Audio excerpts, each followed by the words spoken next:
the 25th Annual Gwendolyn Brooks Open Mic Awards.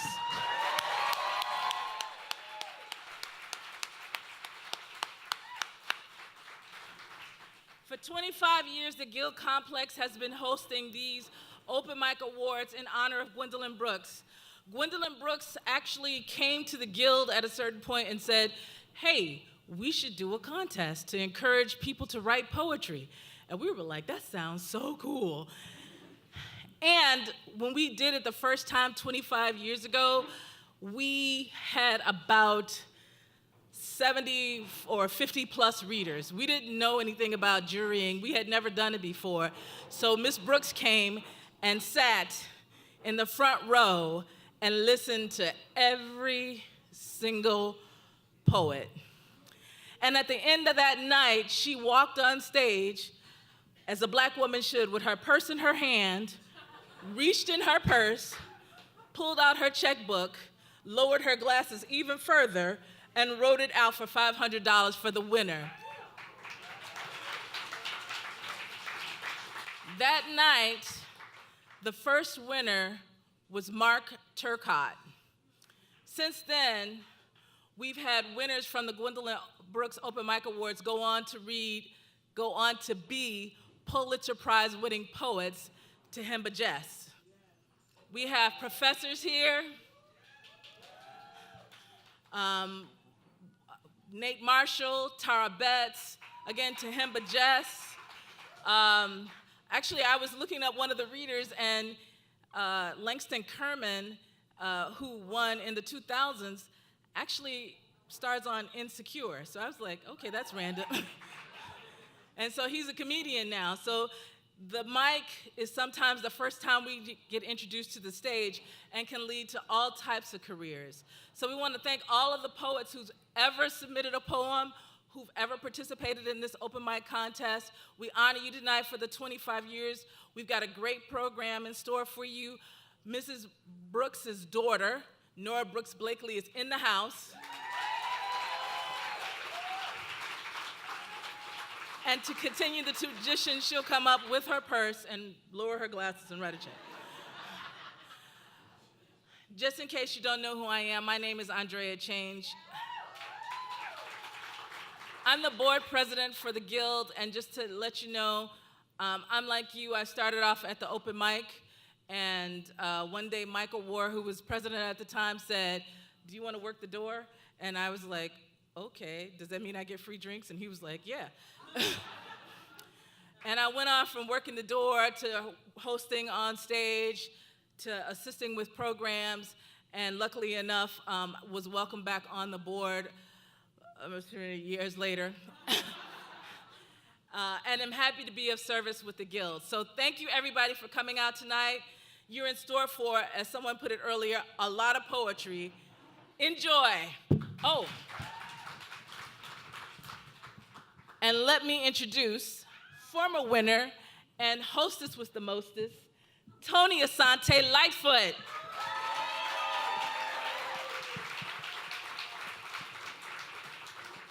Thank you, Andrea. Oh my goodness, what a beautiful, beautiful crowd tonight in a beautiful, beautiful space. How about for the promontory? As old-time writers, we're like, ooh, nice bar. I mean, great place. Right, but here we are, all of us in here finally. I just want to go over some housekeeping and some rules for us. So everyone, ooh, that's the thing, right? I hear a phone. I'm appalled, I'm shocked, woo!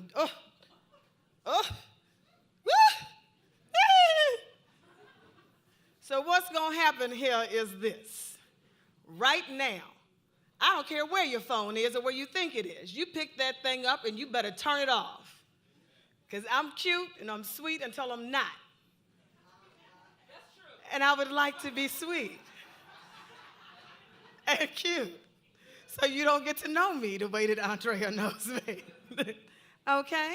Because anytime a phone goes off when a poet reads, we're going to shut it down. We're going to stop everything. We're going to get that person to move their phone and maybe remove their body. And then the person who's reading is going to have time to get themselves back together and continue and write and begin that poem over. How many of you all want to see that or be that person? Exactly. So you've taken your phones out. If you think it's off, I don't care. Look at it again, because it may not be. I'm an old lady. I've often thought I turned off my phone.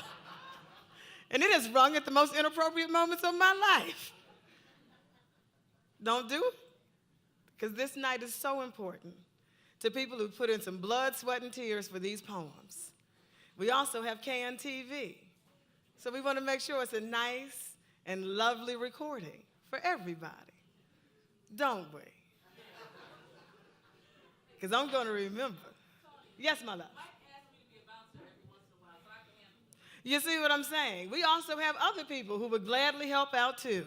Because the one thing about the Guild Complex events, those who love the Guild know that the Guild is theirs. So you're going to be got. Right? We've been doing this for almost 30 years. Next year will be 30 years, babes. 25 for this right here today.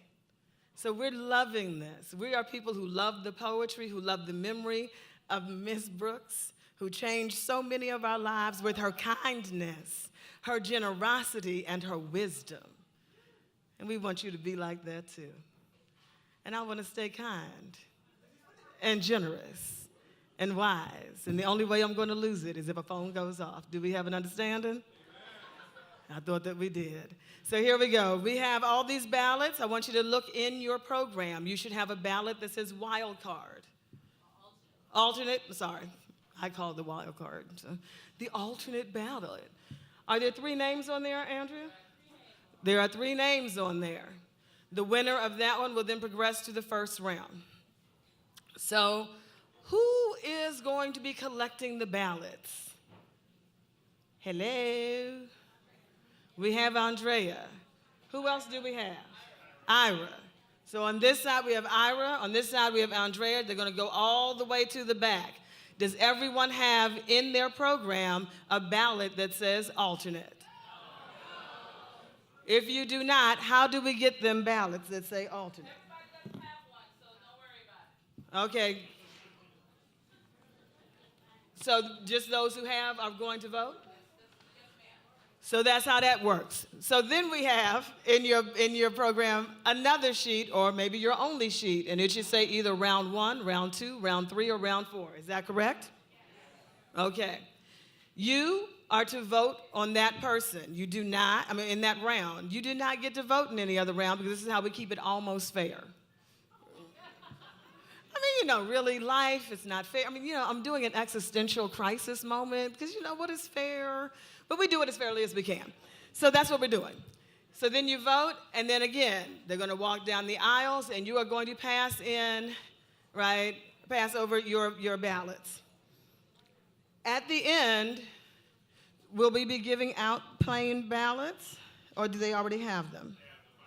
And then you're going to have the finals. You're going to write in the name, right? And then you're going to choose which one wins. Do we have an understanding? If we do not, feel free to ask questions, just not while the poet is reading. All righty? So, is there anything else that I need to say about the voting and the judging? All righty, I think we're good. You said I'm Tony Asante Lightfoot. I'm also the 2005 Gwendolyn Brooks Open Mic winner.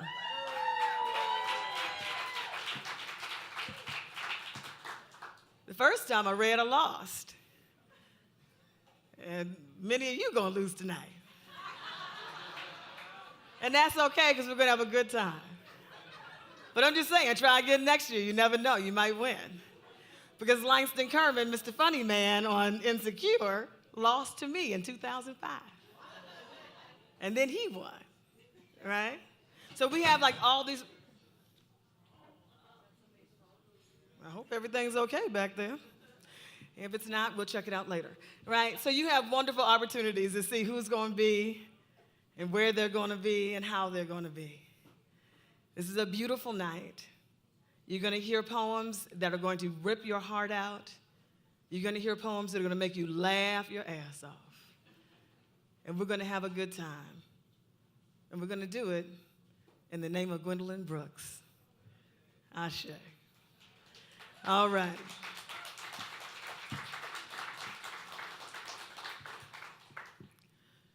We want to make sure that we also thank Tara Betts and David, oh my goodness, David Timothy Ray. I'm sorry, David, you know I know who you are. I just forgot the middle name. And so they were the wonderful judges who got us these wonderful people here. All the submissions that came in, and they picked who's performing tonight. And so we're very glad that Tara Betts and David Timothy Ray. Thank you so much. All righty, are we ready to start the alternate round? Does the Guild Complex people, do they agree, or am I missing something? Sometimes I miss things. I think we're all right then. All right. Alternate round, Wildcard. Whoever wins this goes on and competes in the first round. I've got, and I'm going to be coming up and letting you know who's next as well, but we're going to do Mary Dio, Natasha Estevez, and Sheila Yarber. Whoever has those ballots, let's get those ready. And first up is Mary Dio.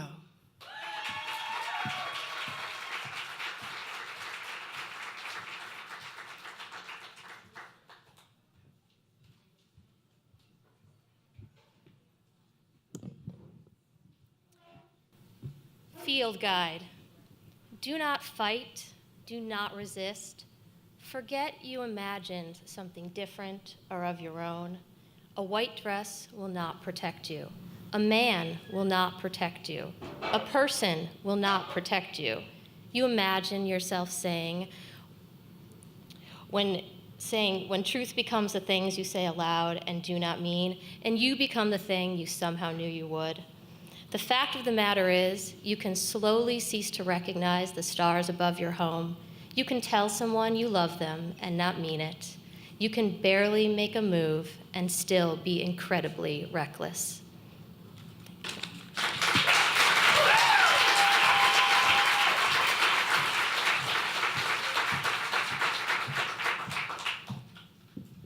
Next up, Natasha Estevez.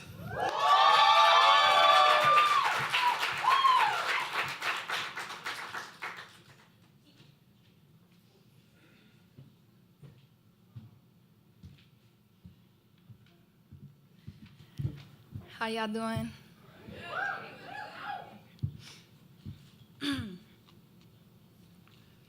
In India, part 1, shopping for scarves.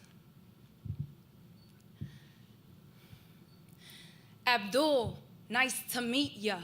With your yellow long sleeves, good to see that. The youngest in your line, good to hear that. It ain't all business and sales, but a meet and greet pack. You say hello and where you are from. I take it slow until my words sound sung. New York, Harlem, I specify to paint a picture. You say it sounds familiar. Your brother waving hues and at the queue into seeds of a sale. You say the third in our lines in Manhattan. Now my hands in your hands, a slide from palm to palm. That's what's up, I say. Abdul's brother interrupts. My friend, your friend. My brother needs business, please sit, my friend. What can I do for you? Let's make a flip, my friend. This is business, do you understand, my friend? Pick a color like you pick a side. And if you ain't packing rupees, keep on walking by. In India, part 2, the slums, Catherine Boo, and the boy with the red hoodie. Keep alert, keep right, point, shoot, click. Little hands, no fright, point, shoot, clips. Hands on tummies we don't like, we don't give tips. May you find your savior on the crossroad, but I can't be it. Hands like yours could be the next. A mind like yours could be the best. Behind the beautiful forever's eye, 1,000 smiles. And through piles of shit and stone, you make homes like they could be a home. See the slums, see the worth by the road in the dirt. You see trees, money, leaves. I see power, I see greed. Slumming stacks, a slum, a stack, a house, a job, it makes a stack. Hotel stays, I'm a traveler, I'm a window shopper, I'm okay. I see tiles, masala tea, I see water, I'm okay. Yours show a tell to tell, I'ma write in a hotel. Back to America just to tell them that you sleep outside of hotels. Hands like yours could be the next. A mind like yours could be the best behind the beautiful forever's 1,000 smiles. Thank you.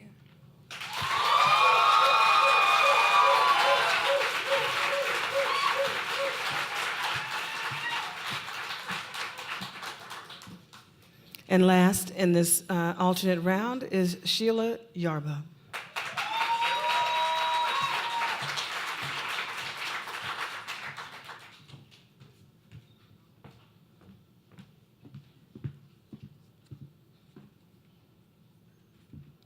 Time knows. A gut-deep wail of unadulterated grief, the hopeless, helpless cry of a mother whose child has been ripped from her arms. She eats her people, like Kronos swallowing his children whole, containing, caging, locking them away from the dreams yet to be realized, sucking at the marrow of their potential, growing strong on their fear. She would not, could not, some say, while others who know, who remember, who never forgot, nod wisely, sadly saying, not the first time. Not the first time. And the spirits of those forced to walk the trails to places reserved for them, but not by them, join in, moaning, not the first time. And those who are led, chained to pens before being sold, also cry, not the first time.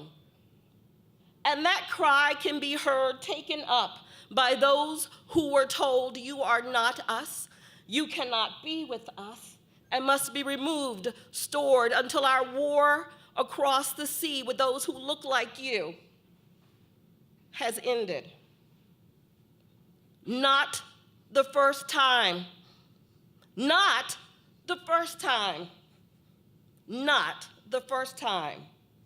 And this creates a fellowship of audible pain, stewing in a melting pot, simmering as it is stirred by a system that smiles slyly and says, not the last time.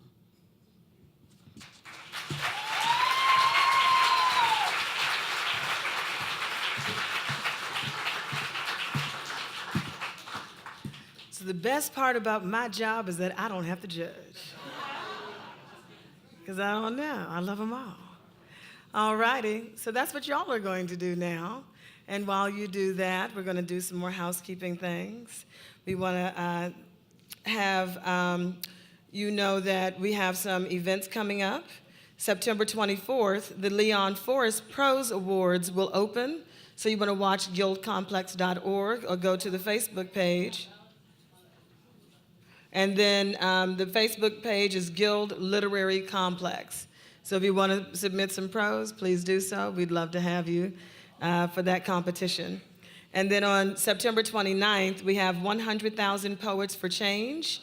It's co-sponsored with Red Rover series at the Outer Space on Milwaukee. And all the proceeds from the door are donated to charity. And so now, we want to bring up one of our Gaboma winners, or Gwendolyn Brooks Open Mic Award winners from last year, Van Harris.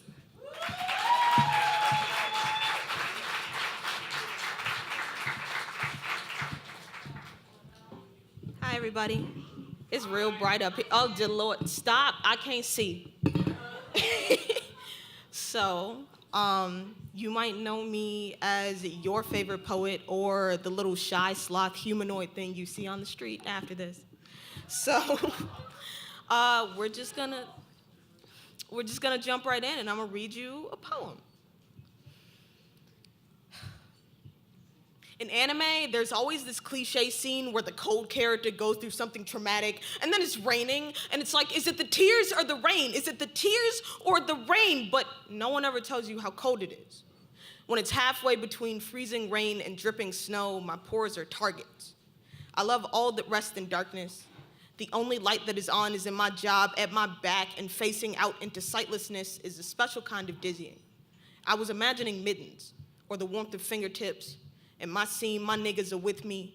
We are all cold and lovely and somewhere better than dead. There are smiles casting distance on their faces, and my heart is rising like two eager pastries, and I feel like I love them and have never loved anything that is not them, can never love anything that is not them. And I know it's not true, but what is true when you are hugged by the liquid that the moon calls a cape? I know that if it snows where you are, it is disastrous, so I don't tell you about this, or the campfire in my coat, or the way I would make you hot chocolate from scratch if I knew how to and you were here and mine. Some things are worth saying even if they're not worth praying about. I said all this to say that there is good in the night and frigid as well. It is not always a Nina Camara, Kikyo dying for the second time, remembering Ciel is only 12 kind of night. On occasion, it is a boring, beautiful, footy-cooty love story, and I shiver in it, the kind of chill you'd want in your bones, always.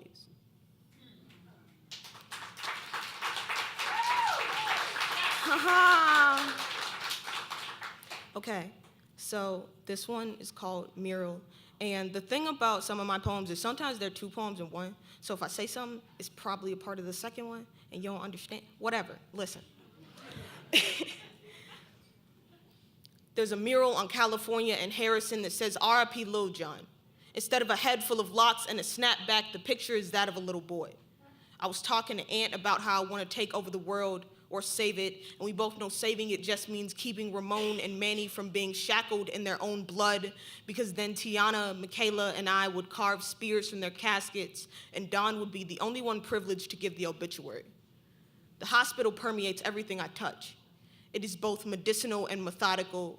I can smell her in every place except her home. I never thought I'd only get glimpses of her in my olfactory senses, that there would be anxiety beneath the grit. Vulnerability took us away from her. Vulnerability brought her closer. For every little black boy we lose, I will give a gift to his mother. Equivalent exchange is bullshit because a fruit basket does not say sorry for the loss of your seed. It does not say fuck the police. It says, if I am lost, then you must be capsized in the hell his grave created. When the machines beep and whir, I ask her about her parents. My great-great-grandma was a witch, and my great-grandma has some of that magic embedded in the crevices of her shoulder blades. She is waving a magic wand at God. Everyone is praying, and I'm screaming. Either way this ends, that damn rabbit better be out of the hat. I thought I would have to attend my great-grandma's funeral, my father's funeral, and my own funeral at once. A 3-bedroom, 2-bath coffin. For him, a bullet is a hello. For her, a hello is a dinner plate. For me, a hello is a goodbye unless you are my niggas, and most people aren't, so I'm overflowing with goodbyes. I do not want condolences for wakes. I do not want to exist. I skipped a funeral 4 years ago, and I've been trembling since. Maybe I would have felt more about Little John if Chicago were new to me, if I didn't love Ramon and Manny more than any can of paint, if I wasn't afraid, if I wasn't afraid of riding the bus to a funeral anyway.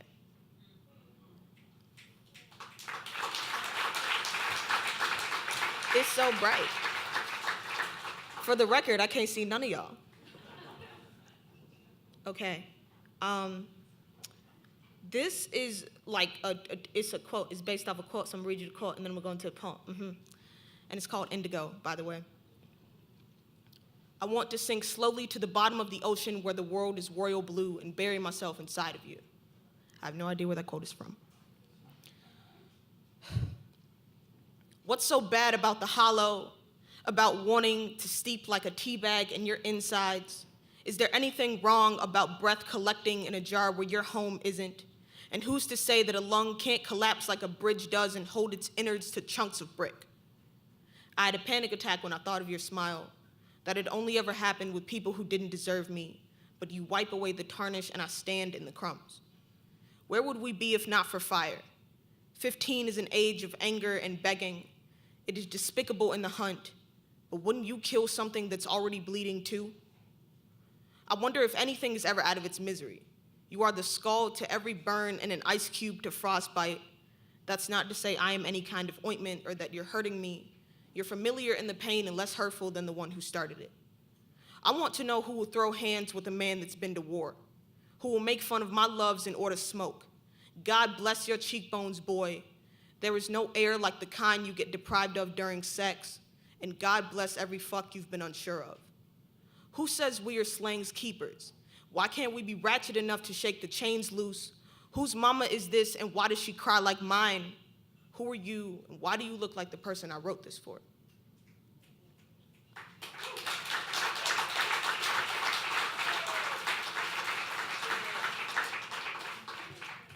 Okay. Yeah? All right. Bye, guys.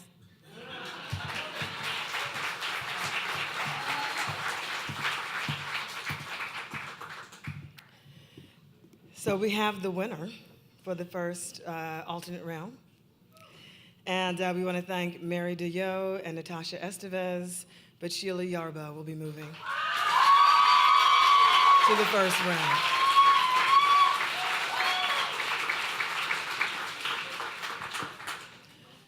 So in the first round, what would their ballot say in the first round? Will it have the other name on there? So in the place of Arnie Weingardt's name, please write in Sheila Yarber. I'll give you time. Or just a vote for Arnie Weingarten. Will automatically be a vote for Sheila.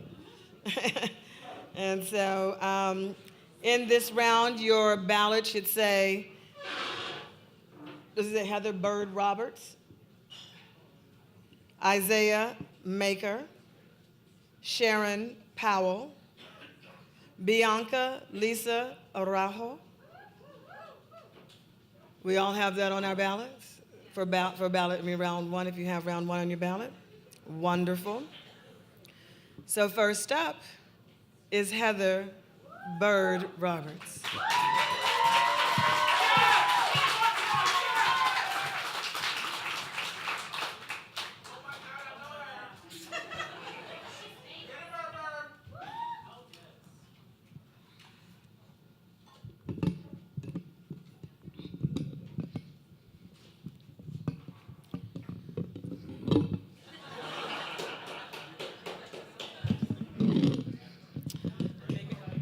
I didn't touch it, and it just went phew, crack.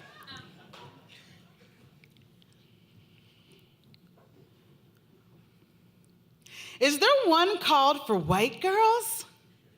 An ex-friend, 2014.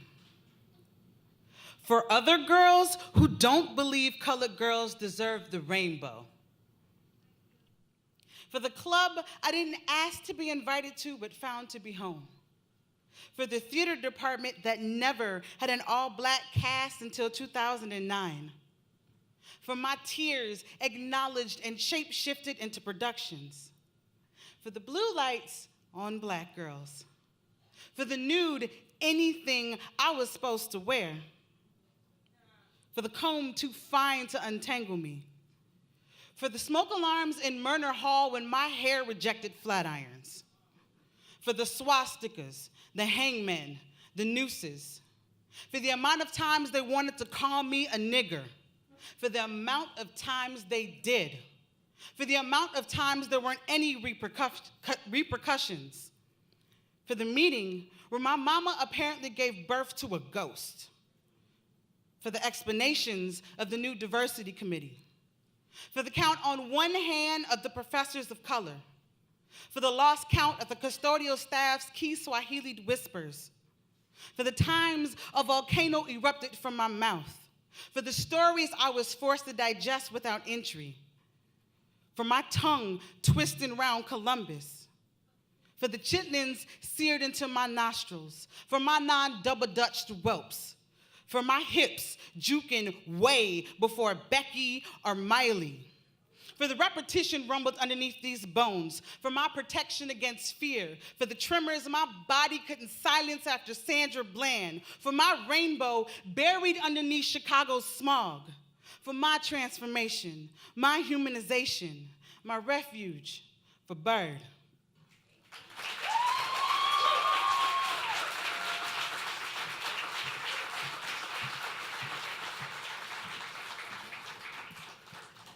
And next up is Sheila Yarber.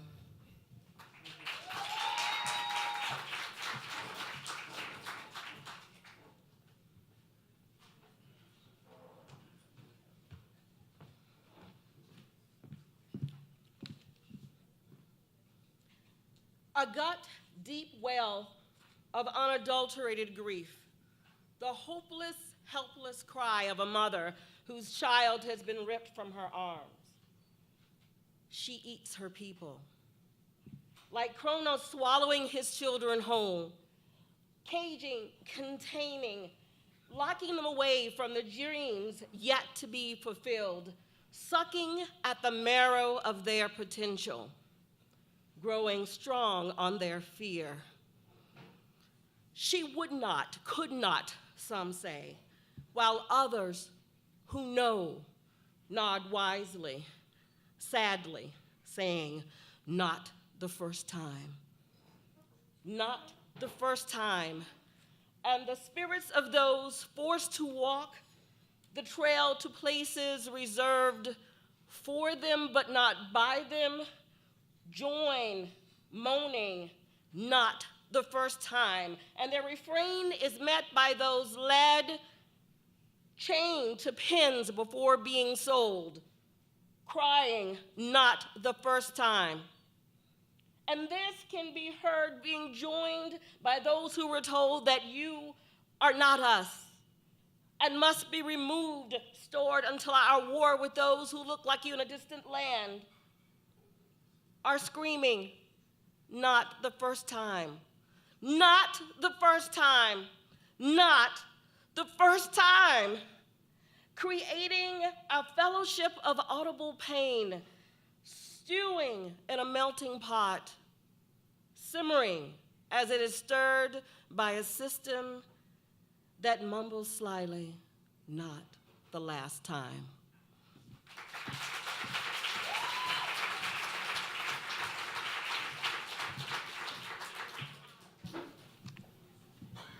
Next up, Isiah Maker.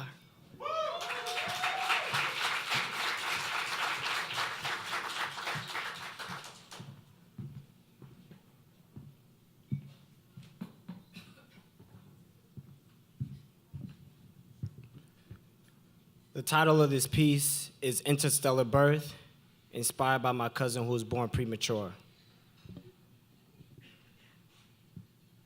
April 11th, 2002, a star cradles aglow too, luminous for 9 months of hibernation in maternal galaxy.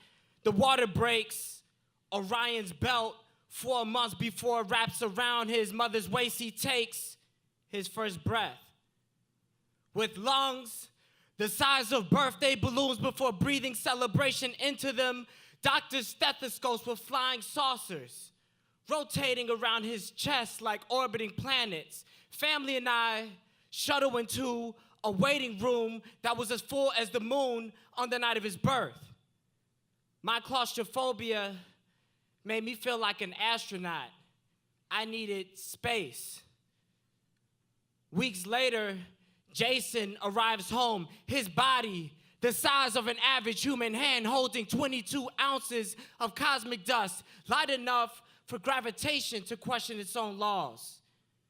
Yet gracefully, he grew into a heavy, heart heavy, like hearing him say, I love you at the end of every phone conversation, heavy, like watching him share every piece of his Milky Way with friends just so they can taste how heavy-hearted this galaxy should be. But it isn't. Jason wears hearing aids to keep up with the speed of sound. His speed of thought travels on low fumes. The medicine that was launched inside of his incubator saved his life, yet sacrificed his brain and some friendships. Kids treat Jason like he's from another planet. But just because it takes you a little longer to develop into a star does not mean there is something wrong. I think we keep forgetting. Being born premature is just the universe's way of saying 9 months is too long. We need you here now.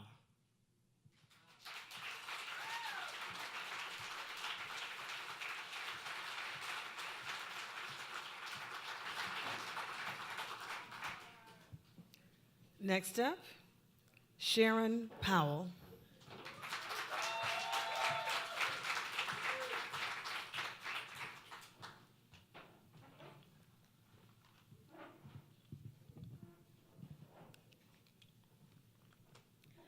Buying cows, or the top 10 reasons why we can't have birth control.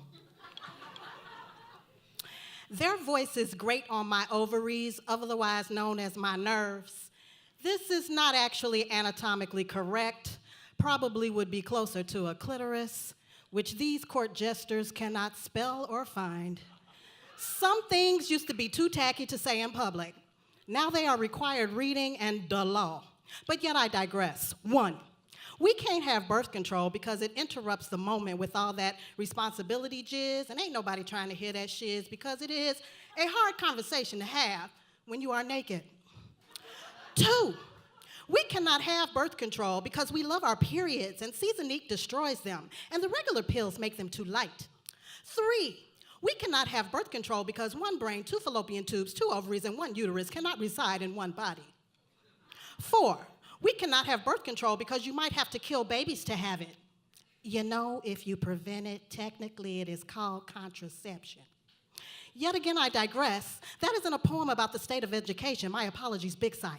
5, can't have no birth control because rich men use their tax breaks to pay child support, rendering them unavailable and unable to surrender them to the voting public. 6, can't have no birth control because ain't nobody been showing up to the safer sex practices, them rehearsals. Ain't nobody prepared or ready to perform.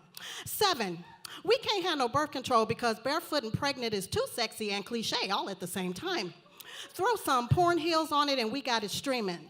Throw some roofies in your pocket and we will be creaming. Grow a pair, sow a spare. Your tired lines back at your place in 2 places will have us screaming. White wedding, daddy-daughter dance dreaming. Keep that hard love limp and fucking fleeting. Keep the 52% competing for the mediocre, the threatened, the empire. 8, we can't have no birth control because white babies are worth more than a hoodie-wearing infant on the open market. Or a man who memorized all the allergies of the school children he served and reached for documentation with brown skin, a black woman, and a black baby girl in the back. 9, we can't have no birth control because it will have more to do with lesbians not being able to buy sperm than being able to get married. 10, we can't have no BC, second BC short for because I only got 3 minutes, phonetics and all that there, and I just used up 15 seconds with this explanation. But hey, ain't that just like a woman poet, all that yakking when we could be, never mind. Another number 10, we can't have birth control. All bought cows, edible and sacred, can't be considered infanticide in this landscape. Every sperm is sacred, sacrilegious, sanctimonious, and cannot tell direction without a nurse cell. I watch too much Miracle of Life. The third number 10, we can't have birth control because they know mothering is a thankless job and somebody's got to do it. My mother was this kind of careerist, a domestic warrior, a lioness stalking a set of truths, curating safe myths and stories and loving threats. A good girl should be able to keep an aspirin between her knees. If you get pregnant, I will give you a homemade abortion and bury you in the backyard. It was a weird dissonance for me because the biology book she gave me betrayed her true knowledge of reproduction, pretty much cemented the fact she knew the birds and bees, reading chicken bones and tea leaves, foreseeing these days of equal opportunity wet dreams, a culturally appropriated re-release of plantation short stories, now a cable Handmaid's Tale on repeat.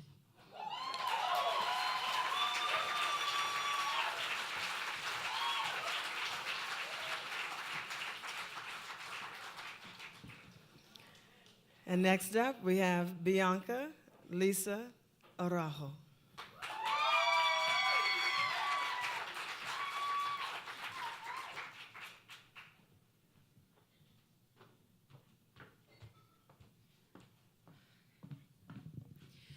My great-grandmother was Maria del Carmen. My grandmother is Maria del Carmen. My mother, Maria del Carmen. I, only daughter of my mother, a leaf off her branch, am not. Castran los nombres en este país. They castrate names in this country. Chose Carmen when she got naturalized. Didn't want to be, quote, just another Maria. Didn't want me to be just another Maria. In first grade, I was informed I was not real Mexican, an imposter in my own brown skin by a group of girls whose families all came from the same pueblo in Durango. Acutely aware, I am the only person in my family planted on foreign soil. Yet, foreign to here, foreign to there makes me invasive everywhere. Ask my roots who I am. History written on DNA, equal parts conquered and conquistador, oppressed and oppressor. Quetzalcoatl and loving evangelization, our mother. La Virgen de Guadalupe, another Maria. Maria. Mestiza, not a mixture. Oil and vinegar. The forest of Mexico City came down in '85, and my parents took their uprooted life and replanted it in a frigid place where Maria del Carmen will not bloom in unwelcoming mouths. Takes too much effort. Let's call you Maria. Speak English the right way, Maria. Take that degree and use it to wipe your tears, Maria. Be grateful. Your life is tragic. So take what you are given and we give you, Maria. Your skin is brown, right? Your hair long and dark, your features Aztec. This is the mold. Fit, Maria. Bend, break. Be real Mexican or be exiled and wither in the cold. She went back to work when I was 6, worked all day, studied all night, added another bachelor's to her name, then a master's, both valid now that the name was Maria. I was named differently, cultivated to fit into their mouths, successful to the point that mine became like theirs, lost my double-L'd, double-R'd, relearned them. To grasp at something 6-year-old girls told me was never mine. Still not enough here, not enough there, never enough anywhere, so call me Maria. Who cares if she doesn't fit into their mouths? Give me Maria. All jis and rs, brown skin, long dark hair, Aztec features, deep roots, mestiza, not a mixture. Oil and vinegar, carry her like a trophy. Read her like a sacred text written on the shoulders of my mother and our mother, Maria.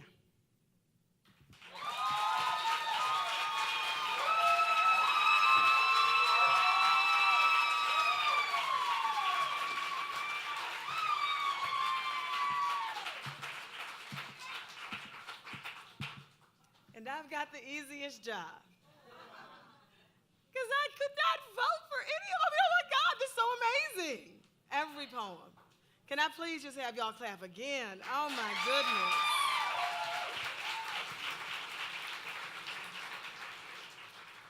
I don't even go to poetry readings no more because I don't even like most of the poets. Oh my gosh, that's why I come every year to hear. I'm like, ooh, I know I'm gonna love some things. Woo! All right, so y'all know how this goes now, right? We're gonna vote. Vote for one person. I know it's Chicago, but I'm just saying. That's so bad. All righty, and then we're gonna, do like you are in church. You're gonna pass the ballots over to the sides.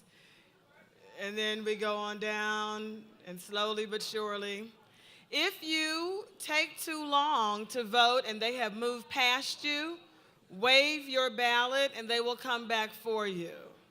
All righty? So we're going to be good with that. Next on the mic is going to be one of the first people who befriended me when I moved here in 2002. And we hung out, and we were in Young Chicago Authors together. She hung out at the Guild Complex. Yes, honey. And there she was with this whole apartment just full of books, constantly writing, constantly teaching, constantly growing. And then she went off and got her MFA, and she went off and got her PhD. But I knew her right after she had won the 1999 Gwendolyn Brooks Open Mic Award. She's the author of many books, anthologies, and then if you check her out online, right, you can see all the things that she is doing right now. And Chicago State University is extremely lucky to have her as a professor. We're lucky to have her back in the town because she was gone for too long. This next voice will be Dr. Tara Betts.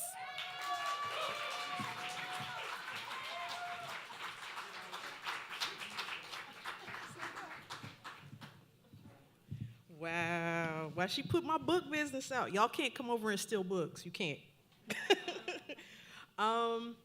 Couple quick things. One, about 20 years ago, I was in my 20s, so you can do the math. I was also a young poet, and there was a poetry reading organizer by the name of Michael War. And because of Michael, and me being super thirsty and in my 20s, I was like, yo, can I work the door? How can I be down? What can I do? And sure enough, that was one of the greatest experiences I had as a poet here in Chicago. I heard Yusuf Kumunyaka read for the first time. I heard Lee Young Lee for the first time. I saw women like Joy Harjo and even, yes, our Miss Gwendolyn Brooks. So I say all that to say, it was a place when there was nobody handing out checks, when there are certain foundations I won't name who were not giving checks to a lot of poets of color like they are now. Guild Complex was giving money to the people who actually were out at the open mics, people that were in the community and teaching and, supporting young poets. So I'm not gonna say you gotta give them some money to Jingles or Folds, but maybe you might wanna give a little something to Guild Complex tonight. Sound like an idea? And thank you for coming out. Usually people be like, what? You filled the whole spot with poets and poetry and people who came to hear about? Yes, we did. We will do it again. I'll read a poem from the book and quit talking. This is the first poem in my book, Break the Habit. A lesson from the Terror Dome. Echoes of sirens blared while phrases belted from the boom of Chuck D's voice, left imprints sinking into memory that bobs up when buoyant history is necessary. The blast and thump of Welcome to the Terror Dome droned intent with Flavor Flav's clock swinging on his neck, a manic shining searchlight beaming from a black planet that still embodies fear and chaos for some. And when the dancers marched and pivoted in lockstep military formation in front of a target with crosshairs imposed on a black man's silhouette, Chuck D insisted to everyone within earshot, come on down. And the sample's rapid response fired back, get down. And the sample's rapid response fired back, yes, but the internal rhyme in the shooting of Huey Newton never left my head. Instead, it sent me curious to a small Midwestern library before internet searches streamed into houses. My finger traced columns in an antiquated guide to periodicals, flipped through a card catalog's long shelves, looked for the ends, then Newton, who was he? And when I clicked the microfiche onto Spindle and rolled through articles moving across a white screen, squares of photos and text rolled one frame at a time, until the brief article appeared. Black Panther found dead in Oakland. I shook my head, silently asked how much of the story is missing, how I wouldn't even know about the bullet dropping Newton if Chuck hadn't told me.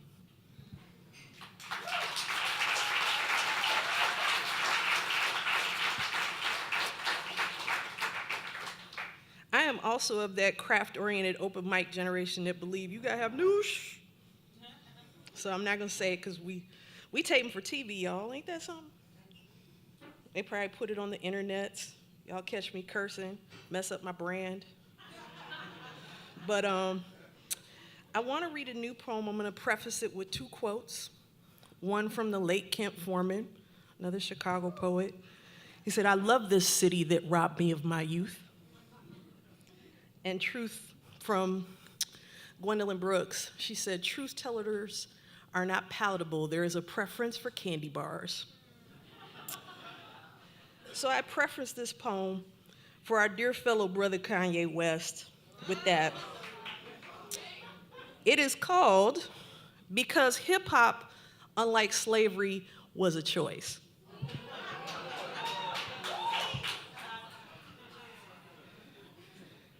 Because the art classes disappeared as buildings burned and ashes fluttered midair like insurance checks.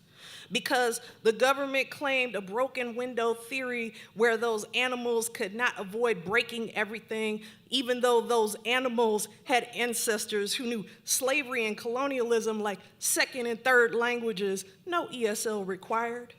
Because Robert Moses came through the borough like the expressway was his personal Bushido blade, because mothers in the rundown apartments that survived collected small flat spheres of vinyl joy. Because they were never ashamed to dance and always spoken codes and rhythms, because breakbeats needed to be carried on the spoken wings spread by MCs taking pride in making people sweat. Because aerosol cans rendered swirls and geometric orders and colors imagined by God's hands brushed across dusk. Because there were no schools that said they were civilized, even though their lives were burglarized daily. Because Zora Neale Hurston interviewed the last surviving slave brought to America, but she couldn't even profit from publication. Because Black Benji died too young, so did Scott LaRock, so did MC Trouble, so did Left Eye, so did B.I.G., and Tupac, need I go on? Because Chicago made Shaka Khan, Curtis Mayfield, Muddy Waters, and Chess Records, and the city paints over them like feigning murals. Because there are mothers of MCs who are educators that learned the rhetoric of sit-ins.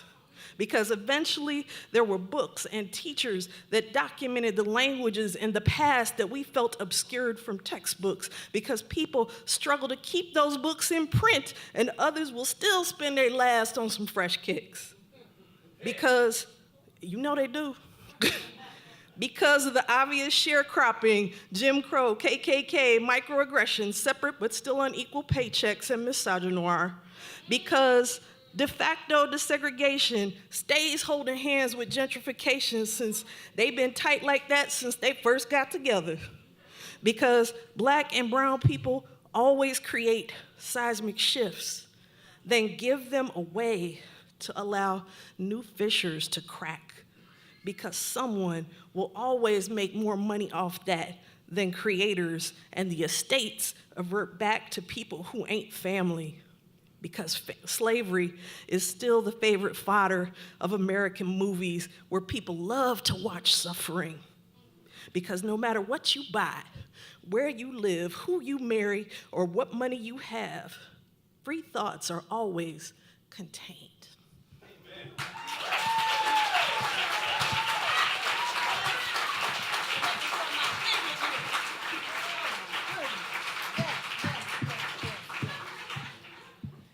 I want to do that after every one of y'all's poems, but I can't do it. I'm supposed to act all, impartial and fair.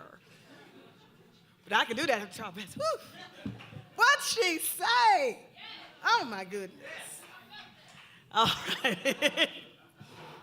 So another thing that I wanted you to know is that Gwendolyn Brooks received the, the Humanities Award for, the Jefferson or whatever. We were down in D.C. It's like a really big, huge award. But the main thing is that I was at the Kennedy Center when she got it, and I was like, oh my goodness, right? And I'm losing my mind, and I'm trying to be real cool, but I don't know how to be real cool because, I'm a Cancer, and we just wear our emotions all out there. And I'm like, oh my God, oh my God, oh my God, oh my God, oh my God. And so my friend was like, we can introduce you. I was like, no, you can't, because I ain't got nothing. Nah. And normally I'm real cool. right? Because, you know, she taught me how to be that way. I read the poem. But I see her and I'm not. I'm like, oh my God, oh my God, oh my God, oh my God.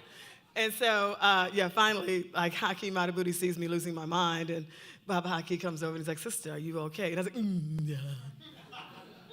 He's like, do you have anything that you would like to say to Miss Brooks? Like, you know, maybe if I practiced on him, I could get my breath together and all that. I was like, when is a poem finished? Like, who says that? And she said, because he asked her for me. Poems aren't finished. They're just abandoned. We publish them or we're tired of working on them. And so when you see these poets and they're working through these poems that they're letting fly, like, we are so blessed for this night.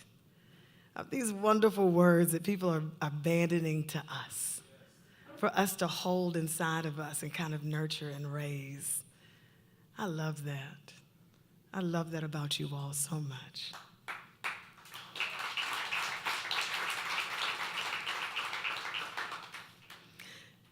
So the next round is round 2.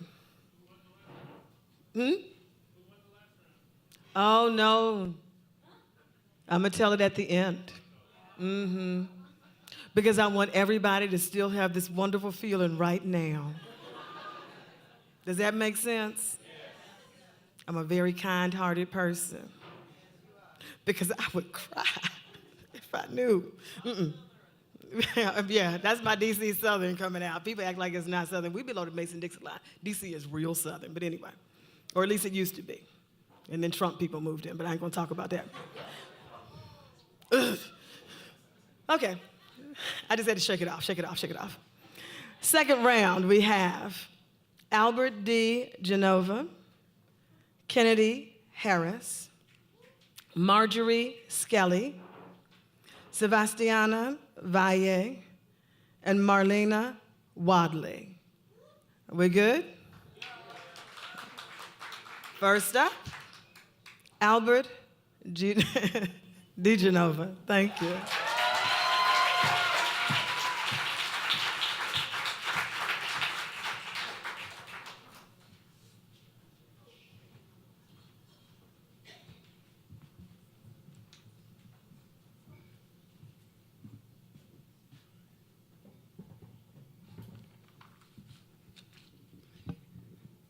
I'm so honored to be here. We thought we could. I'll hold the umbrella, your arm in mine. We'll walk through the looking glass, the ink-filled rain, through what's left of our meaningful dream. Peer back at our scribbled vanity. We hide under desks and behind our tailored cloaks of connectedness and precious handmade chapbooks. It's all too much lettuce. Our reality sandwiches, our rubber playthings, these old and dry manifestos. The barren, poison-tipped bullets of privilege are forged of synthesized metals.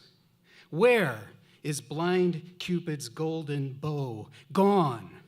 Like so many mythic dreams, ended.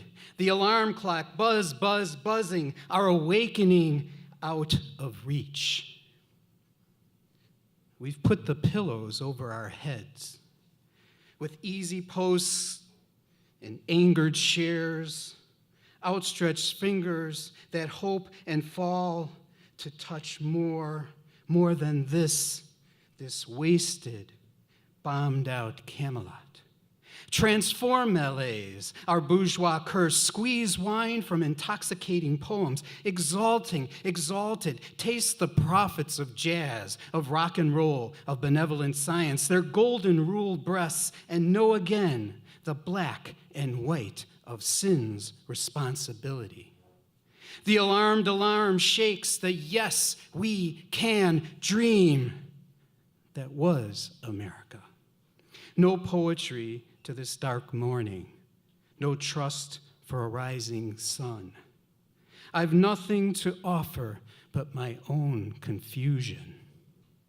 Caught between the singing Buddha and the hot, smoking barrel of the dark dynamo menacing in the machinery of the night.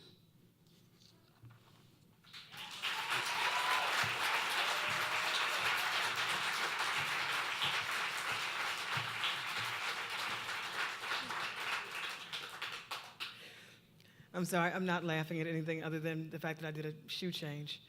I know, the other ones were too much. I couldn't do it. I was trying to be cute and it wasn't working. Okay, I'm sorry. Thank you. This is very important. The next person up is Kennedy Harris.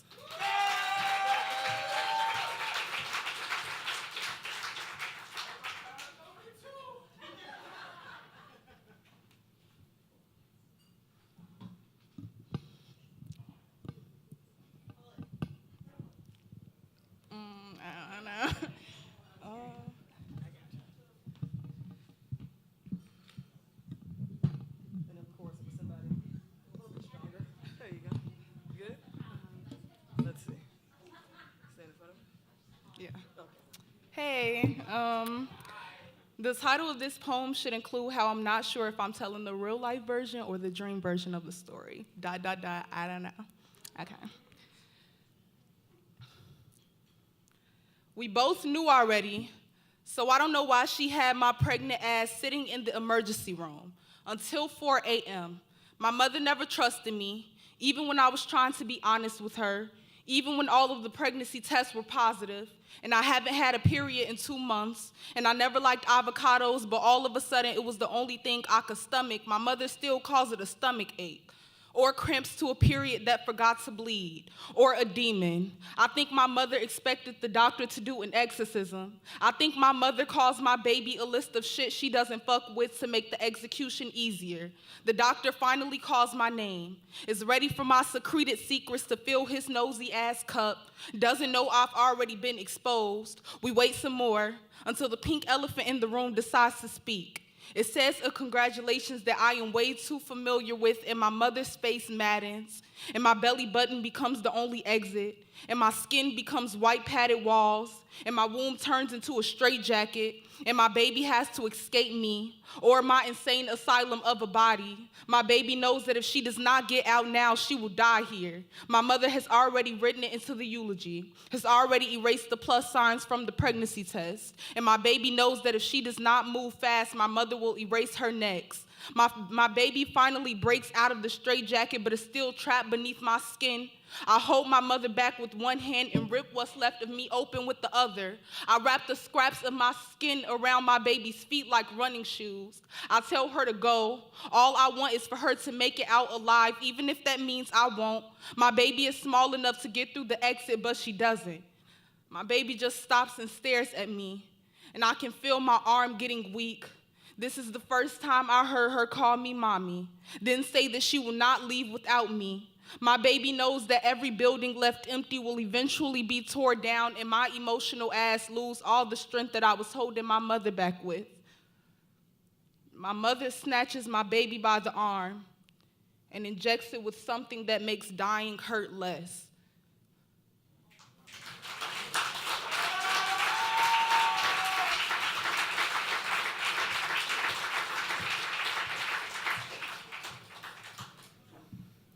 Next up is Marjorie Skelly.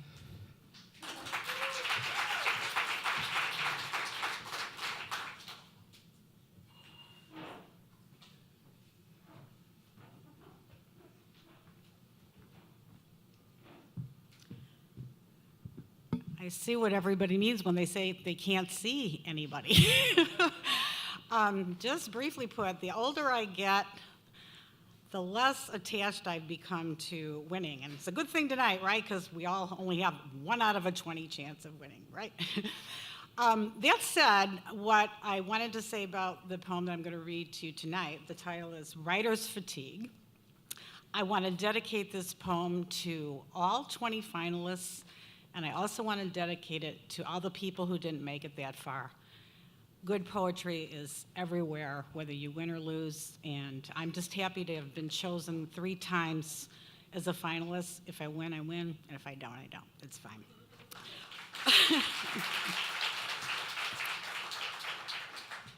Writer's fatigue. Thoughts enter our heads that seem magical, intense, will stay forever. No. We fish for words with no net to haul them in. Wonder, why do we write? Words keep nagging us, wanting us to notice them before they leave us.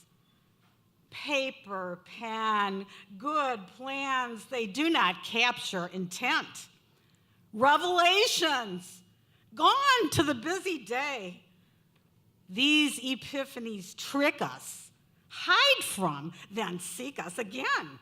Writing must take place in some world we do not know, but have to visit. Compelled by forces we cannot see, hear, or name, we unravel fast.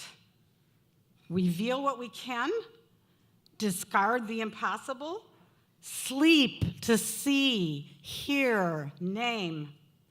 Wake up yet again to reckon with this demon, facing its angel.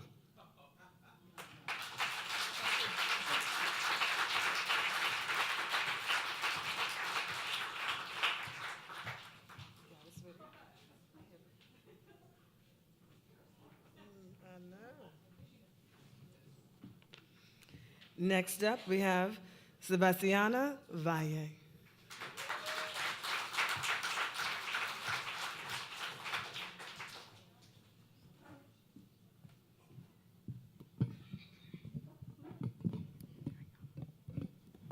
Hi, everyone. The title of my piece is called Vitamin D.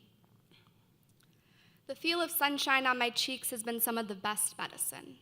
Call it vitamin D or what have you, but the power of this earth cannot be shoved into a pill. Every time I get my blood thinner shot, I try and take in as much air as the world can give. Let trees blossom with the pinch of a needle. When nurses come in for 4-hour vital checks, I think of how much fruit they will be able to pick off my skin when I'm all better. I got to go outside for the first time in too long. Let all the radiation of the past month settle in the dirt of my skin. When I breathe next to the sun, I forget about all of this illness, all this sap sticking to my bones. It was 2 months' worth of hospitals for an illness called Guillain-Barré, an autoimmune disorder caused by mono. I learned that not walking for almost 2 months takes your muscles 2 stages past whatever you think of when I say the word slime, and the body regenerates a lot like spring cleaning. But my muscles became too hungry. My body started feeding off of itself, snacking on muscles, saving organs for dessert. If I had gone to the ER any later, I'd be a bag of clean chicken bones. And I wonder if my body licked its fingers at the taste of itself. But what kind of gunk has started to spawn between my muscle now? My legs are like some kind of infested forest, all moldy and holding the smell of last spring's rain. The body is kind of like a manifestation of nature. Trees, flowers, and bushes. Sometimes the body just needs to take time to soak. I wonder how I will make it up to this earth when I am all better. I want to personally thank the sun. Grace this earth for not letting me deteriorate with the dirt. Won't let my body become another compost pile filled with chicken bones and saggy muscles. I want to invite the sun to my 20th birthday. Let it kiss my healthy skin. Watch how juicy this earth has transformed my body. And see what spring of 2019 can blossom outside of a hospital. Thank you.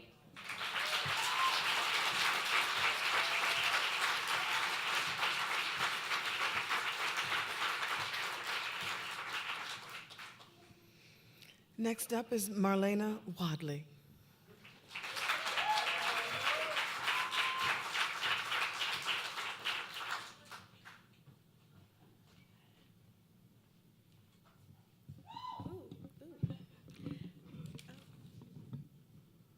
Hello, everyone.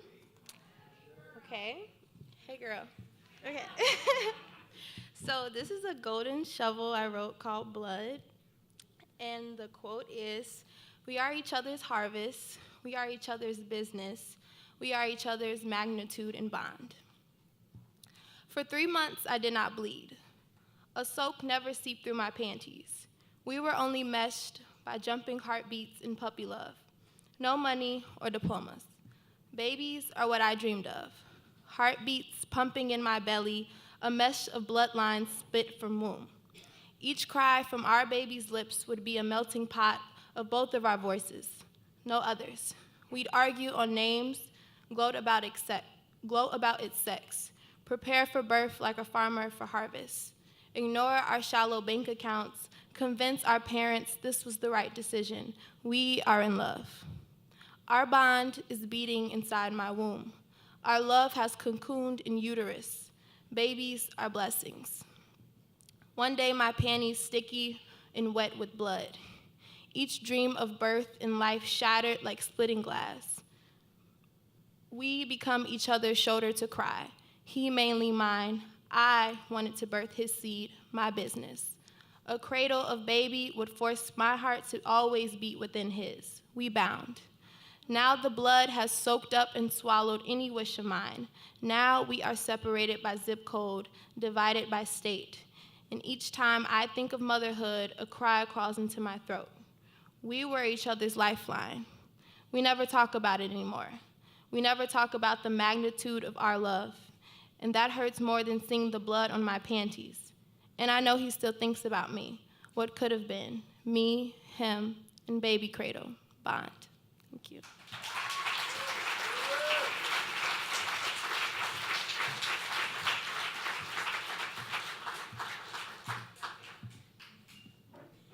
People trying to make me cry. They're just putting it all out there on the floor. It's so beautiful. And y'all gotta vote. I don't. So if you have round two in your wonderful program, I need you to pick one of these amazing poets. All of them got me geflipped. So, can we need the lights up? Can we bring up the lights a little bit? Did they come up a little bit? It's so dark. I mean, it's like just this big old thing here. And it's hot as the sun, by the way. I am like drippings with goo. There's a lot of sweat going on, just to let you know. All righty. So as you see, our theme for our performers tonight are past winners, because this is the 25th year. We're having a great time. Javon J. Smith. Do I have you in the audience? Where? Hello? Do I have Javon?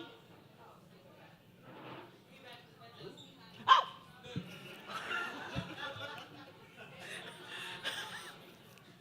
So in 2015, I know.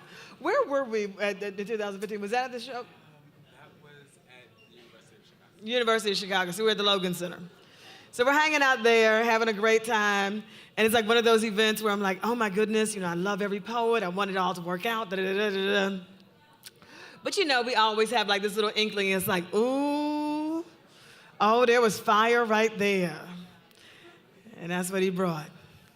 So hopefully, you'll see what I saw. You'll believe like I believed. John? Hmm? Oh, come on, Javon Smith. Here we go.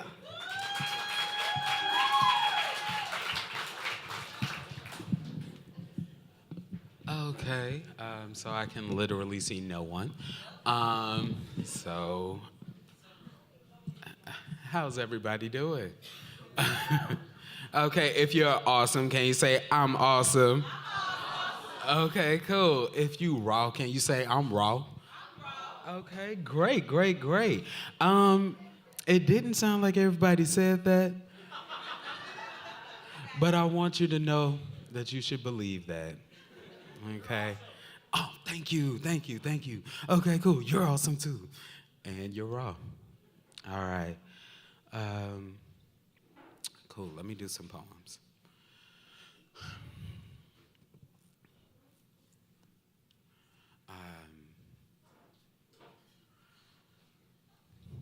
In front, I see two black men everybody loved. I had to learn to. Brother, when I was yay high, I painted my toenails with highlighter. My ugly 2 shades black enamel hardened by boys don't do that, bright yellow. For the third hue on my flag that no one should have noticed, but everybody did. You swore bashing me first would stop gay bashers, but your fist imprinted on my face a dark fear, an angry terror. You placed the balls of your feet into my throat, choking the tea out, transferring every bit of shame back into my 8-year-old body, and I almost hurt myself. Daddy, I'm the strongest sissy you've had that close to your deathbed. 2 weeks before your milk chocolate skin deepened into the pitch black of liver cancer. 2 weeks before you took your last breath, you beat me with your weakening fist, too delicately malignant to bruise my heart. Yeah, you called me out of my name for the last time. You asked me if I was ashamed of you, and I said yes, because I knew you were ashamed of me. I was not hurt by your absence. I was not hurt by your alcoholism. But when Mama died and I had to see you once a week, I cringed at your presence, your tire swings, teaching me to barbecue, forcing me to play football with the boys next door, even though you know I don't like to sweat. That was the first time I was called antisocial, a misnomer for crush. I'm your prissy, sissy son, and I want you to know that I forgive you. And I hope that you can forgive me for breaking the 5th commandment when I did not honor your wish for me to be just like you. In front, I see 2 black men everybody loved, and that includes me.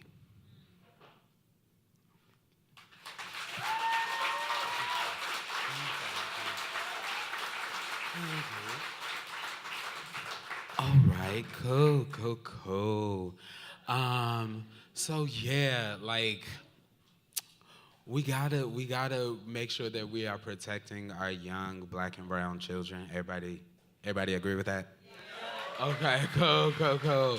Yeah, I agree with that. Experiences like the ones I just detailed kind of informs the work that I do on the daily basis. So I serve as the head coach of the Thornwood Speech and Drama team. And so, okay, thank you. Okay, cool. And like literally I do that stuff simply because I know where I was when I was their age, okay? And it's a whole lot that, young people go through, trying to figure themselves out and still having a whole lot of, issues, probably at home, probably at school. So I think it's important for us to just, take it upon ourselves individually to help out the babies. Okay, so with that said, I'm going to move into another poem called Inquisition for the speech students of Thornton Township High School.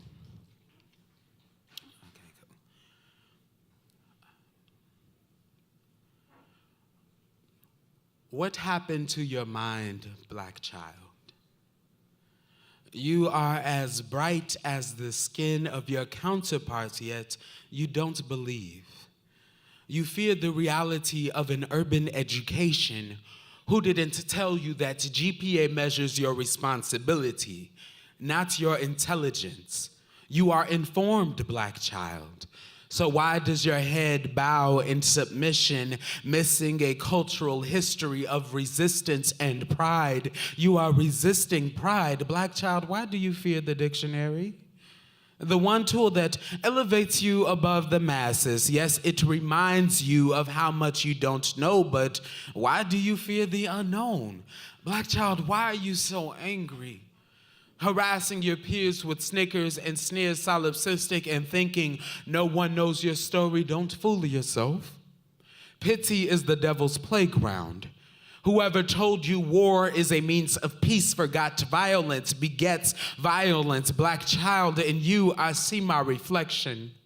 And I can't help but wonder who didn't tell you to manifest your destiny, dream your history, read your reality, catch the obstacles thrown at you and crush them with your integrity, reignite your fight, your drive, and win. Black child, grow. Grow like the implantations and manipulations of George Washington Carver, like the demands and feminist rhetoric of Angela Davis, like the beautifully painful androgyny of Nefertiti, like the politics of Frederick Douglass. Rajin, grow. Grow like the fatherless children of Chicago struggling towards an education. Cacao for little Ying Poo and the baby girls abandoned in China yearly. Thok Thok for the adolescents in Mexico working to support the family. Kubisha Hodi for the boy in Cape Town fighting the plague of HIV/AIDS that stole his parents. Grow for the little boy in me who sees these downfalls as a means to rise up and be the best that I can. I will be the best that I can be. Ying Pu, Zongxi Shui Hoda, Doku Yi in Mexico, El Mejor Los Ovenes que se puede in South Africa, Vijanana Borda, Wadaweza Kua. Capitalization on acculturation happened to your mind, Black child, and even still through all of that, I look at you and I see warriors. So Black child, grow and fight so that I'm not left stuck singing something inside of me. Just won't let me be. My babies are gone and my heart's in misery. Black child, grow so that we can see our future together.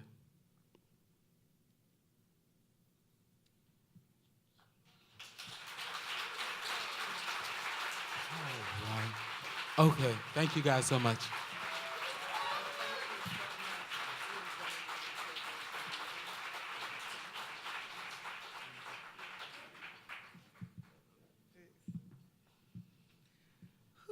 Here we go.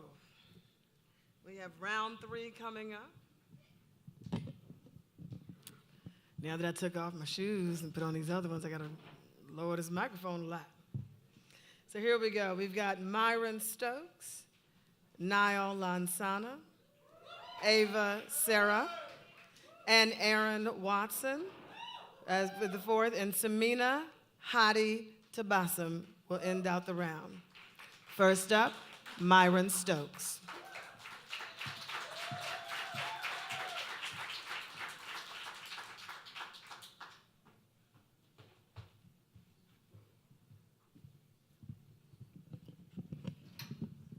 Good evening, everyone. Empress Bessie, quote, "It's a long old road, but I know I'm gonna find the end." Bessie Smith. She was conceived with the blues, wombed with the blues, born with the blues, reared, whipped, scarred, forwarded from address to address, stamped, stomped, and returned to sender by the blues. Big, brown, built high off the ground, hair hot comb slicked back with Madam C.J. Walker's high sheen gloss. Perfumed, feathered, powdered, pearls and bauble beads swinging, she sang from the bottom of hell to the top of high heaven and stung where audiences couldn't scratch. Empress Bessie stopped singing to spit during an audition for Black Swan Records. W.E.B. Du Bois was aghast, judged her too common, undignified for his bougie, talented 10th. But Empress Bessie didn't give a shit. She had the moxie of a female Jack Johnson, was never too shy, too proper, too demure to bash the hell out of anyone. A straight razor slashing, kick you in the nuts kind of woman. "Give me a pig foot and a bottle of beer," she wailed in her unadulterated contralto, and shimmied her sassy, hedonistic ass from the poverty-strangled streets of Chattanooga to the ritzy stages and posh dance halls of Harlem, mouth full of gin, reefer, and sin. Gave us downhearted blues, send me to the electric chair. "Tain't nobody's business if I do. I need a little sugar in my bowl and a little hot dog in my roll. You've been a good old wagon, and nobody knows you when you're down and out." Columbia Records' biggest star, the highest paid black, was hot as a six-shooter, sizzled like a cast iron skillet at a rent party's fish fry. Empress Bessie stroked the country, crooned and seduced it to hip grinding, backbone slipping, chest heaving climaxes.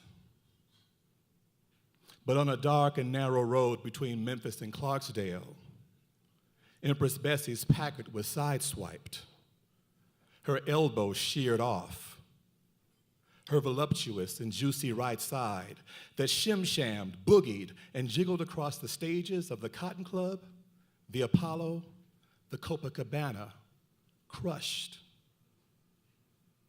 The bodacious voice that roused, grabbed folks by the shoulders and shook misery out of them. The voice that enchanted Alberta Hunter, enthralled Mahalia Jackson, enticed Louis Armstrong, drained from her like her pint of bawdy blues-filled blood on the long old Mississippi road she found in the end. Thank you.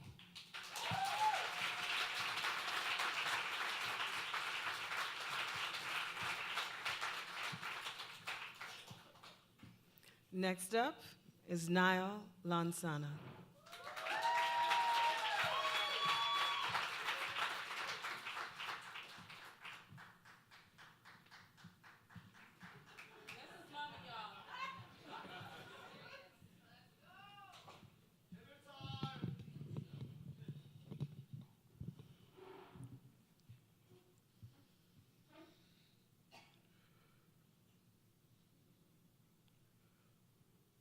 One, my brother Ari's abilities ain't from here.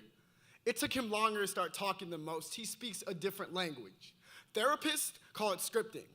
I call it TV talk. When syllables flutter from his tongue, he echoes phrases from his favorite TV shows. Dora has him saying "pala" more than "stop." Little Bill teaches him to clean his room like "sock, sock, zoopity zocks, 1, 2, zoopity zoo." Blue's Clues had him solving mysteries before he could tie his shoes. Ari also uses TV talk when he's in trouble.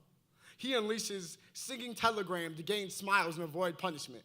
He'll go like this: "Me, me, me, me, so smile." And the rest of Uniqua soliloquy from the Fly Girl episode of The Backyardigans. Some nights, Ari craves the rush from exploring a world beyond his own. Therapists define it as wandering or elopement. He breaks locks and bursts onto Chicago streets before dawn.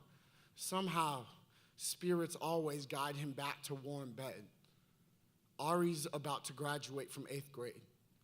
I will have to teach him that this world sees big boy with dark skin before super suit, that autism doesn't override his black. 2. All he has is a toy truck. A toy truck. I'm a behavior therapist at a group home. I'm unarmed. My patient is autistic. He's fine. Ronaldo, please be still, Ronaldo. Lay on your stomach, Ronaldo. Sir, it's no need for a firearm. 3. July 18, 2016. Charles Kinsey lays in the middle of a North Miami beach trying to calm his patient, Ronaldo. Ronaldo ran from the group home that afternoon, exploring, just like Ari. When police pull up, Charles raises humble arms to the sky like sunlight will etch his ebony into not guilty. 12 shot him like he asked for it.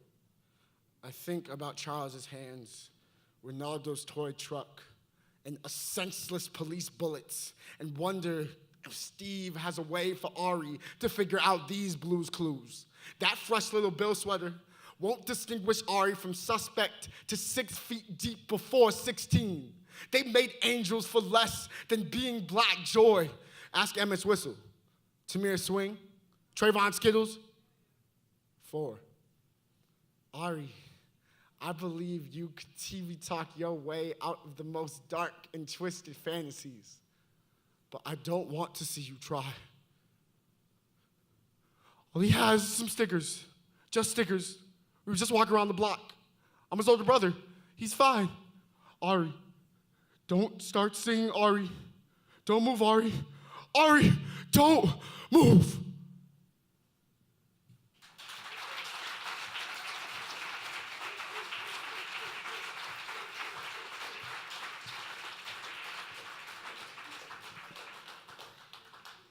And next to the mic is Ava Sarah.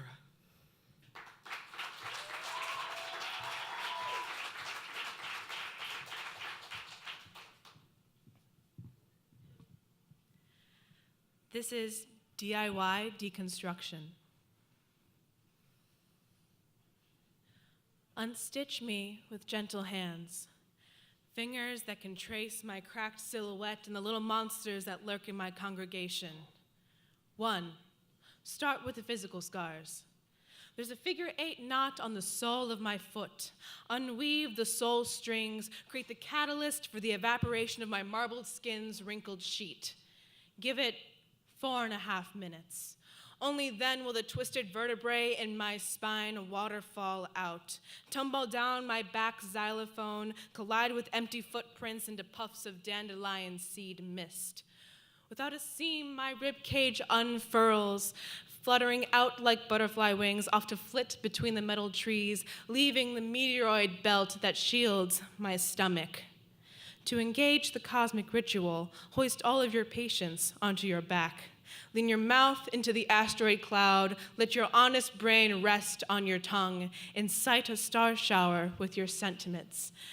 15,000 stars will shoot out from my galaxy to reveal not a cosmos, but a coral reef. Uncoordinated constellations of variegated craters sheltering every species of memory. While this soul is saturated by the past, you will find an unopened geode where a heart should hang. You may take your tools, your hammer and pick. I promise you will not break me as badly as I have been broken before. For too long, you dwell on possibilities of the forbidden, despite guarantees of lackluster disappointment. Without your heed, the pink ropes in my mind have unraveled, turned to shimmering smoke. Panic inspires urgency in you, but too late as my skull has peeled back, collapsed into a beach of seashells. The coral reef has dried and cracked, disintegrated, and washed away the remnants within its dust. Still and still my brain flows out. Every gray thought and honeyed ambition transformed to tendrils of fading vapor, twisting, rising up out of sight into the earth's jet streams.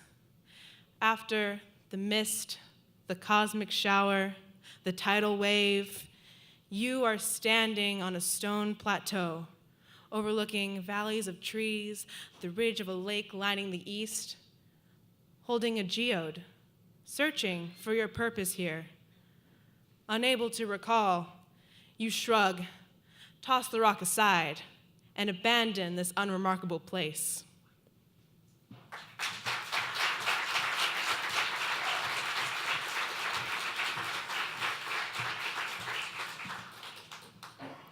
Next up, Aaron Watson.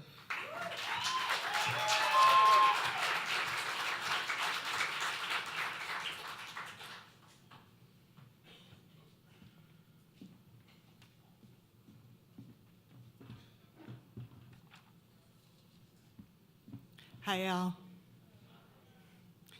When I was a child, I walked around with cameras for hands. I lived in 5 places. I remember their light. I held on to the future, tighter than thorns, to choose a city and be chosen by it. At 17, I tended an empty place for Chicago to break through. I kept choosing it, kept practicing my body in the city like an instrument, always sounding, always leaving, and always holding on. The space between remembering and believing is where I look for fortunes. If I remembered everything, I could open up my camera hands, spread out the pictures, and read them like a tarot deck. White serviceberry flowers, a neon sign saying empathy that shone behind the library on Fullerton, the plaster elephants on the Showman's League building downtown demolished, crushed into gravel, red dirt, and rivers.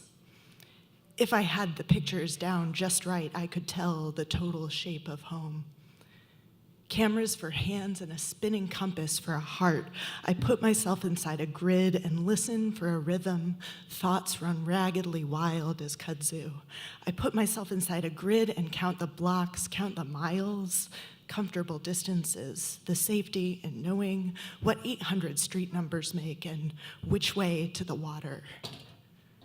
Here's how the camera hands would happen. Finger to thumb for a viewfinder, blink them together to seal the shutter. I put myself inside a grid and make up all these pictures. If I could remember just right, I would draw a continuous line in fiery white light, from the molten metal at a recycling plant in North Carolina to the steel smelters at Finkel, also gone, shooting sparks, signs of fortune. If I could remember just right, if I had taken every picture. If I could remember just right, I'd draw that line around me. I'd hold the total map of where I'm from. I live here and I keep choosing the people who choose here.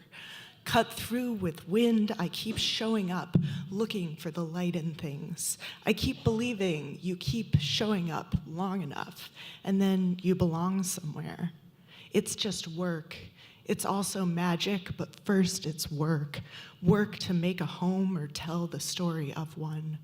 Over time, I took a blue line, I took an orange line, I took a green line, I took a bus. I rode my bike. I am astounded. I arrive from nowhere, bearing information. Looking so hard that I take and am taken. I ask for a mystery, something larger than me. I take what I am given. I hold it in my hands and look down straight roads to the horizon, looking for the light in things and holding tight.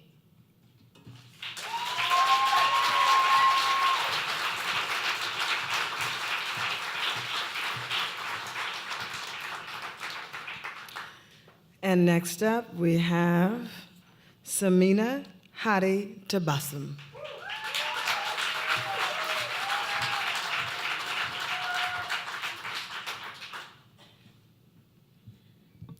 Hello, everyone. I want to first say I am too old to memorize a poem. If I can remember where I parked my car, it's a good night. So here I go. This one is titled, This Mortal Coil. Every night around 2 a.m., starting in early May, my son began sleepwalking. He climbed out of bed and walked into our room where we lay awake waiting for him. Pointing to the same spot on the ceiling, he would scream and shout, "I told you not to do it, I told you." Staring at this chimera, we wondered what was haunting him at night. What slippage from the day was this? Soothing him back to sleep, we tucked our 8-year-old son back into bed each night. A month goes by, and soon he starts to cry.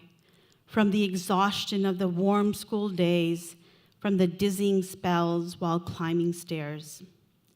It was the dark blood in the vials weeks later, and the jagged blue veins across his arms, where we find the cancer lurking inside of him. What we imagined one day to find within us lay inside his skinny legs and his tiny arms instead, churning and blasting out uncontrollably. Endless nights in the hospital start to bleed together.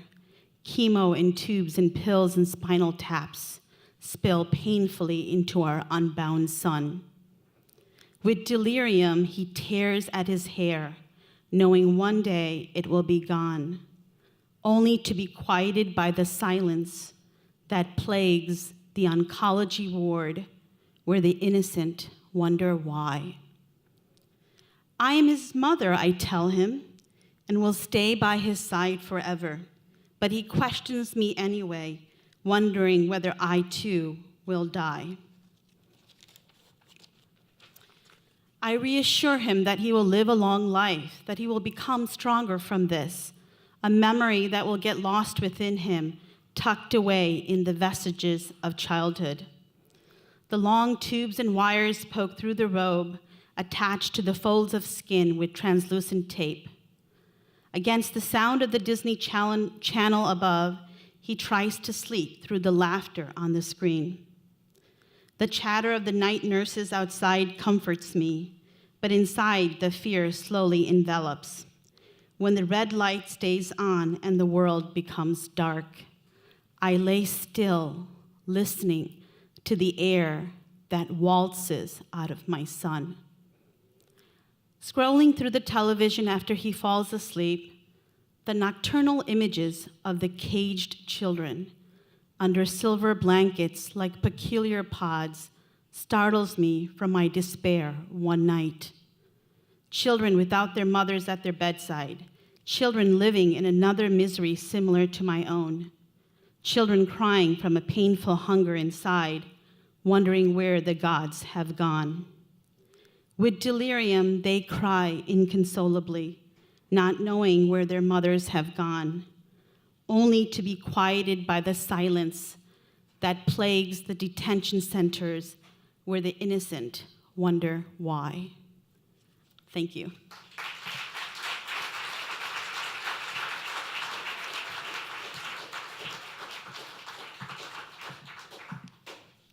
Y'all gonna make me cry and throw my wig at y'all at the same time. Just beautiful work. Thank you so much. And now, y'all have some work to do.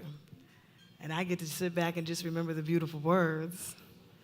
So if you have round 3 in your programs, you'll now begin to vote.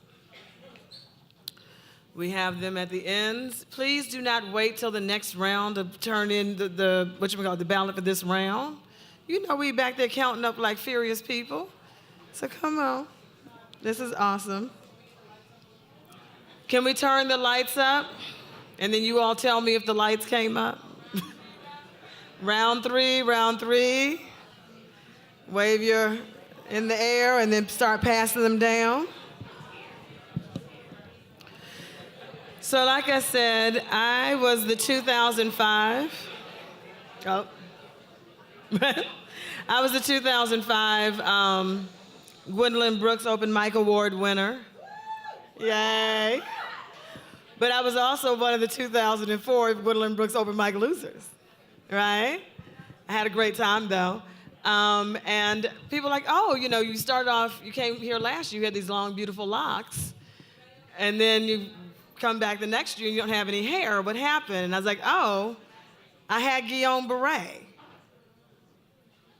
Like, I'd never known anyone else to have it. So that's why I'm like, oh my gosh, like, not only did you have it, but you're here with me. And so thank you. Because I ended up writing a show that was at the Kennedy Center about my illness. And so you have so many opportunities to be something and do something amazing with this. This poetry does things. It changes, like, the way we are seen and the way that we feel. And it's healing in that way, even though I still don't have full vision in my right eye, and sometimes I don't have full feeling in my arms and hands. It didn't hit my legs, it hit my upper body. But anyway, so here I go, and I win in 2005. I not only take this old rickety car out east, and I do my whole, internship and writer's workshop, but I ride that car into the ground, honey. And so in December, I take it to DC. I'm really enjoying my life. In January, 10th, I'm like, ooh, I got to get back in time to teach. And so I pack up my car, and it dies right outside of DC. It gives up the ghost. And I have 7 bags of things. And I bring all 7 bags to the bus station to get on the Greyhound. And this handsome young man goes, "You look like you need some help." And I was like, "Yes, I do." Like, I'm totally a wreck. Thank you very much. He's like, "It's my first day in the country." And then we talked for 18 hours. And a year later, I was married. I'd like to blame it on $500. Because had I had a better car, I would have been driving all the way to Chicago and wouldn't have met the man who became my husband. And if it weren't for the Guillain-Barré, they gave me like a different antibody system for my body. They took my blood and reworked my antibodies, and I stopped having miscarriages. And so then I also had my baby. I have a baby girl now. So there's a lot that happens, right, through this. So we thank you all for being here. We'll see what kind of stories you end up having. But I also want to talk about like what got me into this poetry game in the first place, and it's actually Gwendolyn Brooks. If you're a woman or a person of a certain age, you remember that We Real Cool was sitting on the bus with us, right? And I remember looking at it with my mom one day, and I was like, "I want to do that." She's like, "Do what?" Because she sees me just looking up and doesn't know I'm reading. And I said, I want to tell a whole story in 24 words. And she's like, "Well, that's poetry." I was like, "Then that's what I want to do." And that poem, We Real Cool, is what we're going to do tonight, and we're going to do it the way that Gwendolyn Brooks did it. She wrote it with "we" at the end of each line because she wanted you to see yourself in this place that you may not ever see yourself. Because she felt that we were each other's magnitude and bond. It also means that we are bonded to people in places that we don't go. So here we go. When I say it, you say it like me. It's going to be the call and response, because she was also real black. And that's what we do as black folks in the church and all, because that's how we learned, right?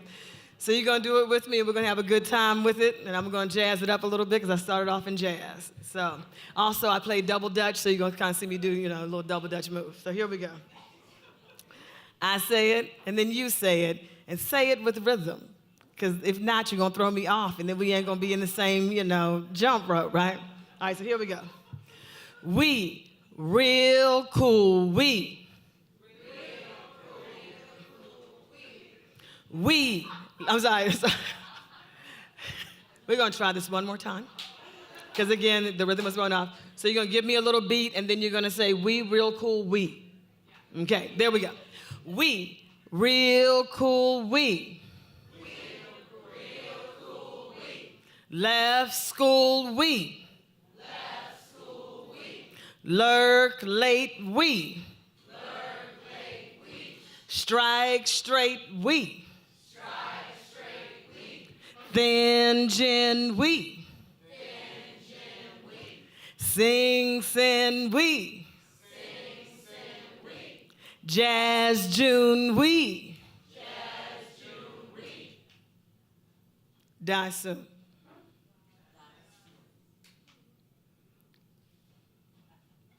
Even to this day.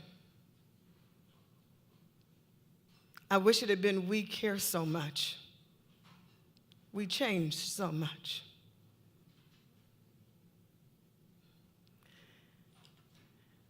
Now, we go to the next station. Our next round. That's why I love Gwendolyn Brooks, man. She puts it up there for you like, it's cute until it's not. Here we go, fourth round. We have Maya Marshall, Cynthia Nwakudu, Aaron Sweeney, Nikki Potato, Jimmy Smith Jr. And first up is Maya Marshall.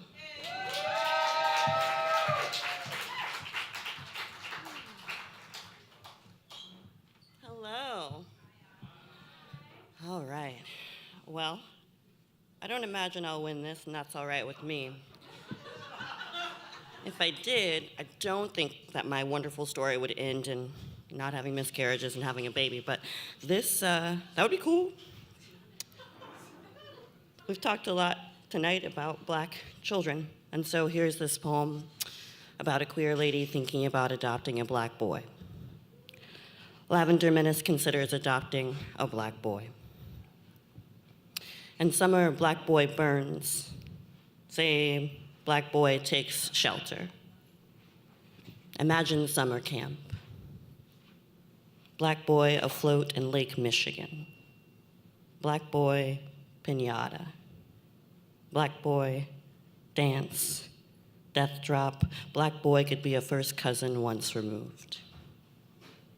Black boy would be 10 now or 12. Black boy looks like a father he's never seen. Black boy is a grandma's boy. He is amalgam. Black boy is a dragonfly. Brilliant, iridescent, conspicuous in flight. 24,000 ommatidia. Black boy is anther and filament. Black boy is a tiger. Adopted Black boy is a steal, only 17K. Black boy is waiting, is chicken chest. Black boy is grandfather clock tall. Black boy is never a clock tower.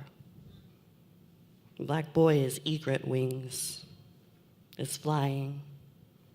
Is his father's arms. Black boy is lisp and puppy scented. Black boy is whipping eggs for breakfast. Black boy is Billy Goat scruff. Black boy's first home is ragdoll, is a closet corner.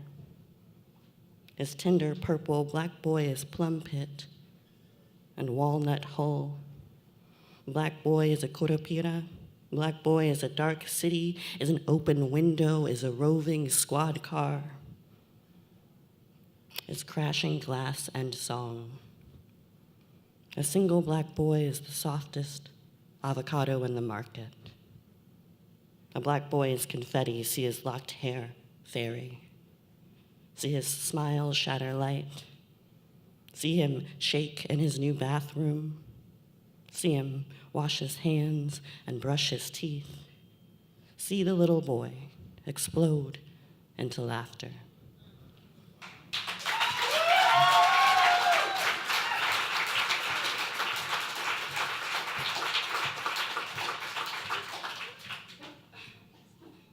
Next up, Cynthia Nwakudu.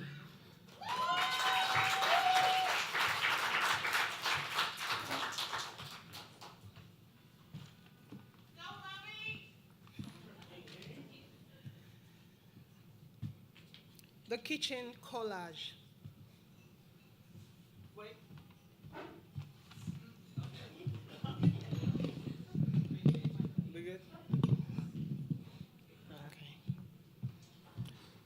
The Kitchen Collage.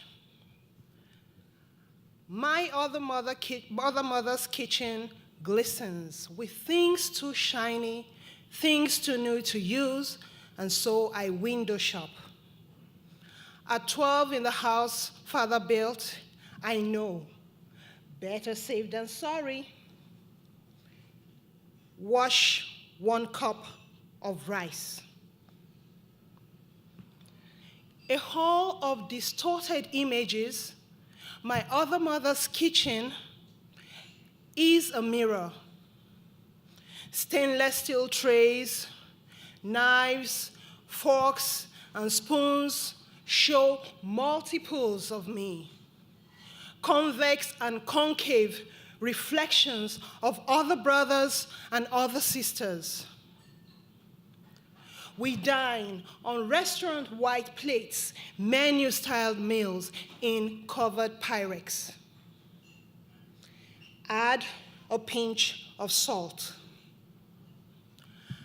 I watch this other mother pinch her nose and gag on potions she claims will cleanse her womb. In this prenatal dispensary, a co-conspirator that this other mother shall not go the way of my other mothers. Boil rice on medium heat. Yet another mother comes and goes until my blood sisters and me discover the power of the kitchen. Floors of granite, doors of iron. My Lagos kitchen is an oven in burnished yellow. At 32, I have cooked 28,470 meals for 1 husband, 4 children, and other mouths I cannot count in the heat of that space. 4 pots stand on blue flames from my gas cooker. They send up a helix of aroma. Who builds a kitchen as a room where steam rolls down the walls like tears? My mortar is a relic from a time when women pounded cassava and ground spices on stones, and men married wives who cooked fresh soup every day. My mortar is an upside-down drum. It's a tool turned seat in my kitchen, a non-stop drumming without sound. The kitchens in my life is a gift of experiences, and I never throw a gift away. Thank you.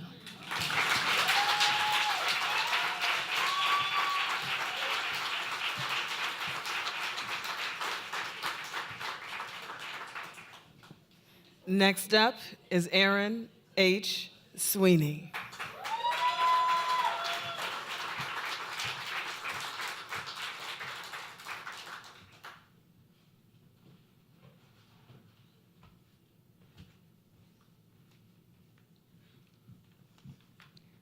They taught me at the Guild Complex Microphone 101.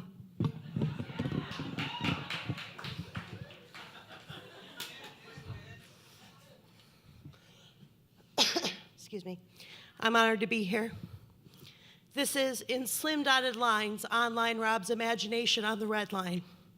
Windows bleep, doors ringed, a space of sky expanded, modem miles traced, access numbers dialed, ignoring silly balm to AC living. It is here again, the man muttering around a half-smoked cigar, the lady next unbudging, unwavering even as single seats opened. Dreams build in typeface, tattoo themselves across skylines. Carl Sandburg hollers my heart. Gwendolyn Brooks blinks a metaphor from a cloud. Royko bellows from a bar stool. All is benediction over your scribbled 3 a.m. slanty verse. Thankful living, lone, unlonely beat Bedouin. Adventure booting you to rediscover electric hum of summerdom come. The way a balm gets round your skin or a song around your heart. City ingrained in soul, I call out your stories, lurid, true, and scorching. Brand me with the sun of memory as I shoot through the dark tunnels of your center and into the lights. No tradition in reinvention. I will rebirth you, having gleaned your ragged images, pieced together inspirations from the fragments of your typeface moved by the wind.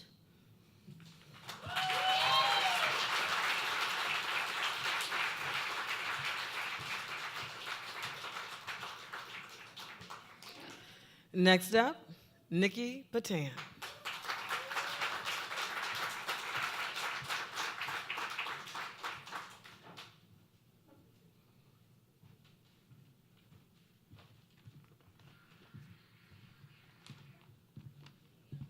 Thank you.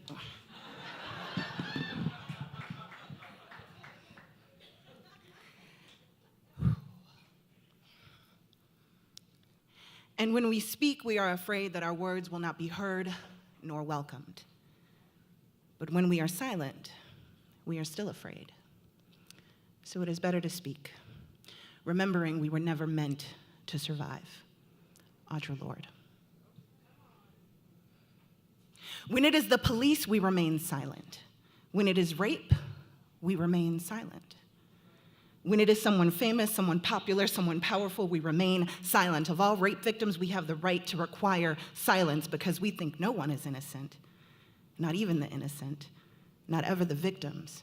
We make them complicit. We are told when we are young who we can go to feel safe. Tell the police, tell your teacher, tell your preacher. Who do you tell when those charged with your protection, those tasked to give you service, slide their badges over your body, shove their chalk down your throat, get you drunk on the blood of Jesus, then tell you that your silence will protect you?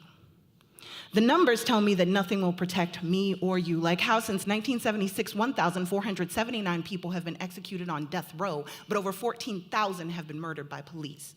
Like how sexual misconduct is the second highest form of police brutality, like how you're more likely to get raped by a cop than someone on the street. Like how Oklahoma City cop Daniel Holtzclaw can face over 32 charges of first-degree rape, forcible sodomy, and sexual battery and still get freed on bail and still get thousands in donations because him getting punished for raping Black women is seen as the real injustice. Like how 51% of all sexual violence committed by police is against minors. Like how 60% of Black women get raped before they turn 18. Like how every woman I know has either been raped or her sister or her mama or her daughter or her friend or her cousin or her coworker or her classmate has been raped. Like how men get raped. No one wants to talk about that because we don't even like to talk about women getting raped. Like how children get raped, but no one ever wants to talk about that because we don't ever want to talk about anyone getting raped. Like how sex is the weapon when it comes to rape and not the actual point, because rapists hardly ever come and hardly ever close to justice, with thousands of untested rape kits languishing in basements of police stations nationwide. Why am I talking about rape when I'm supposed to be talking about how we can't breathe? This PTSD takes my breath away.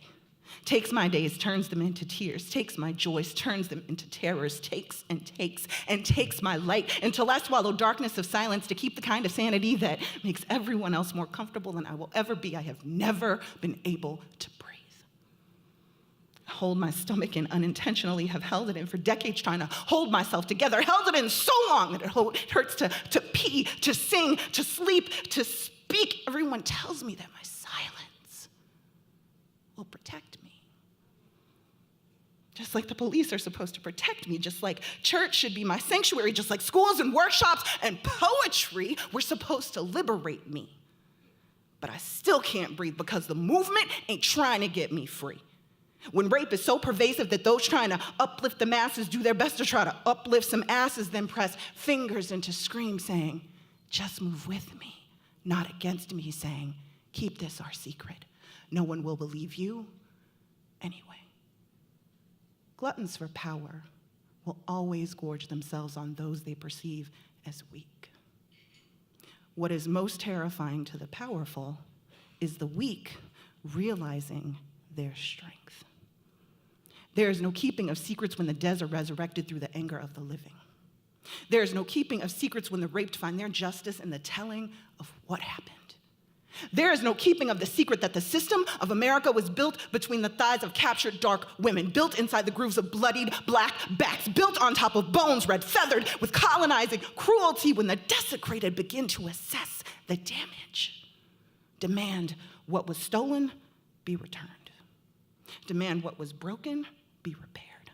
Demand what was destroyed be restored. Demand what was betrayed be reconciled by the awful, searing truth, and the breath will demand its rightful place. The breath will command its rightful space to matter, to shatter this silence that will never protect us. We matter. Black lives matter.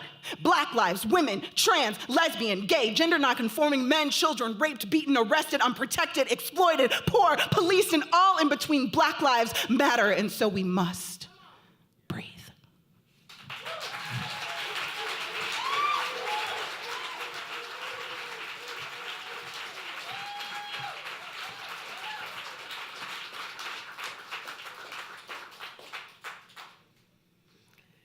And next up is Jimmy Smith Jr.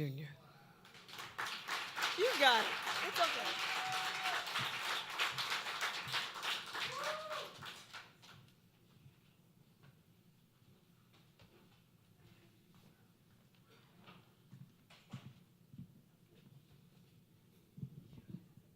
How y'all doing, everyone? First, just give me a moment to fan off the mic because it's been too hot tonight, you know.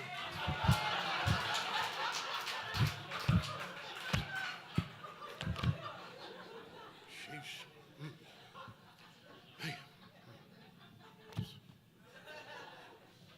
Wow.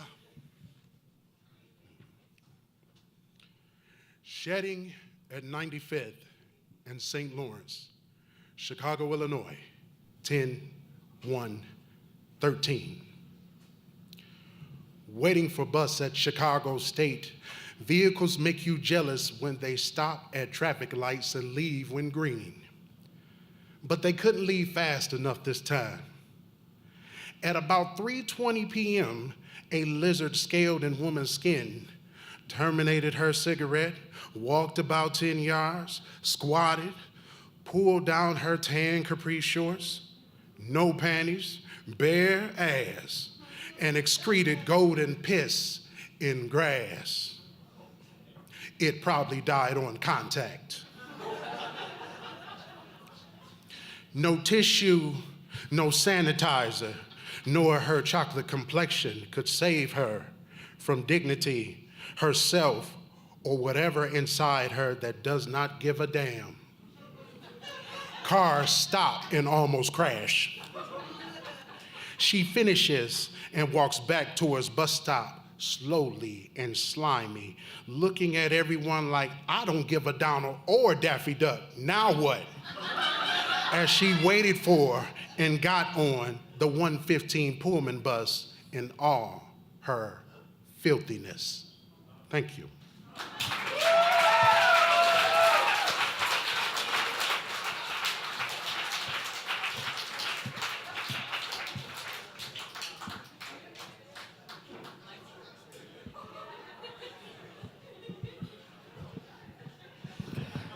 We have had every kind of poem tonight.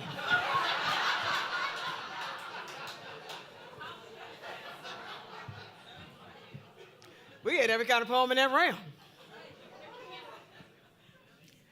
And so, like I said, y'all got the hard job. I got the easy one. If you have round 4 in your program, it's time to vote.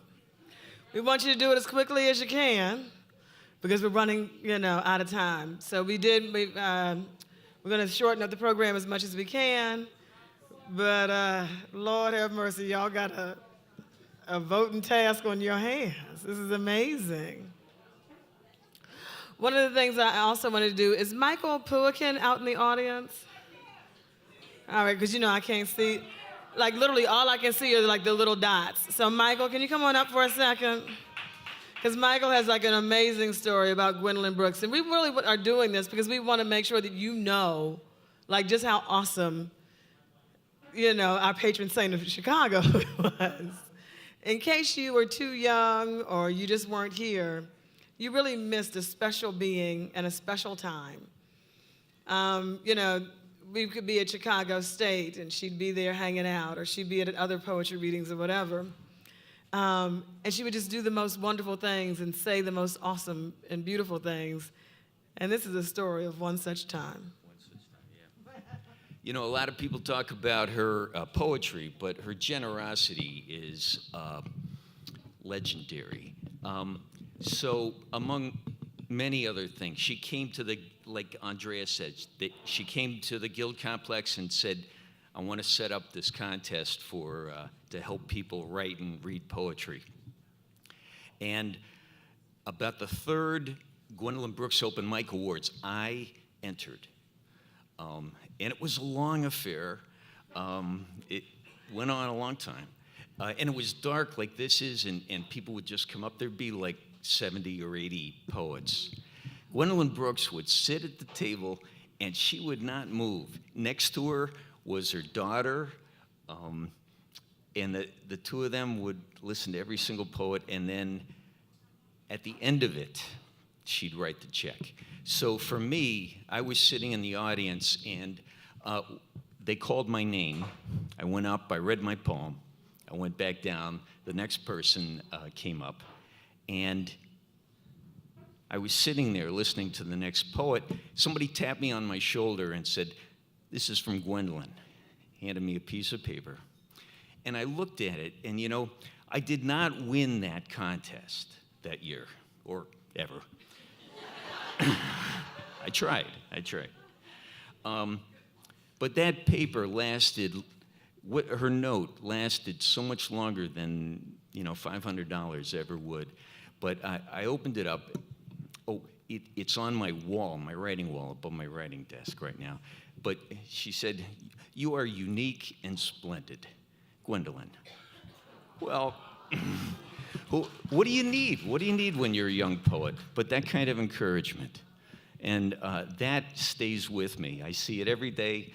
She encourages me every day. That's the kind of spirit she was. Thanks.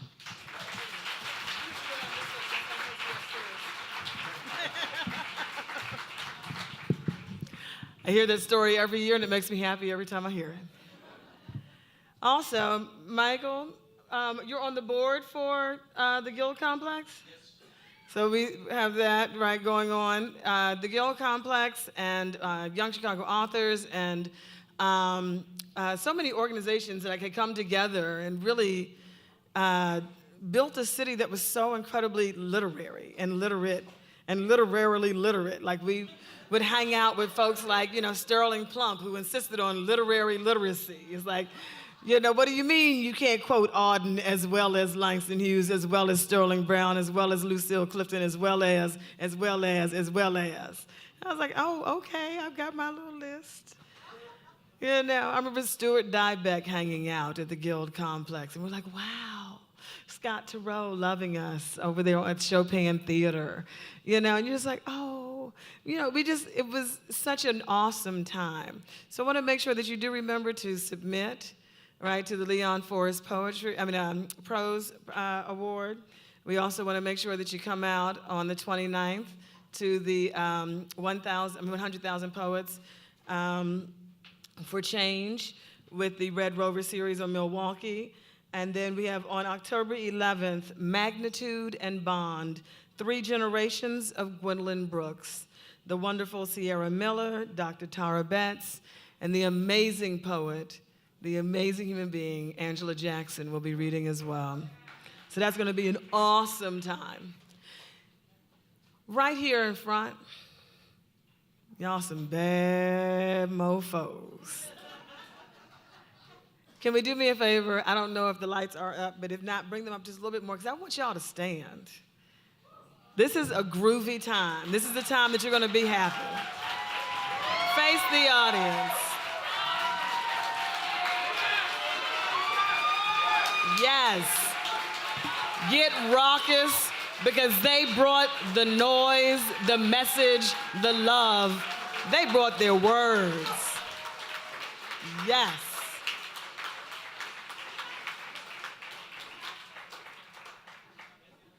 Really?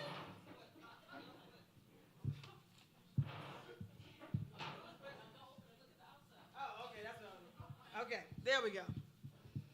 All right, because I was like, there's nothing here. Okay, so here we go. Winner of the first round, Bianca.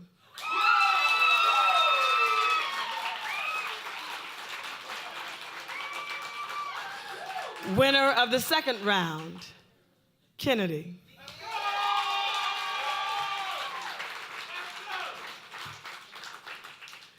Winner of the third round, Nile.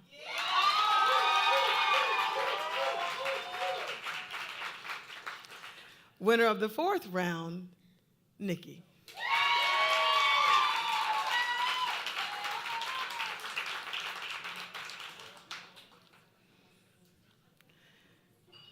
Oh, wait a minute. I'm sorry. No. Those are the winners. No heart attacks gonna be had on my watch. I wanted to see, are we doing it the same order? Okay. We're doing it in reverse order. So it's gonna be Nikki Potato first, Niall Lonson second, Kennedy Harris third, Bianca, I'm sorry, I wanna make sure I get your name right. Lisa Araujo will be fourth. Do we have that? Does everybody have a ballot? If they don't have ballots, what happens? Andrea Change, in her wonderful, irascible ways, they're going to try to help you. Maybe not everyone will vote, but we're going to see what happens.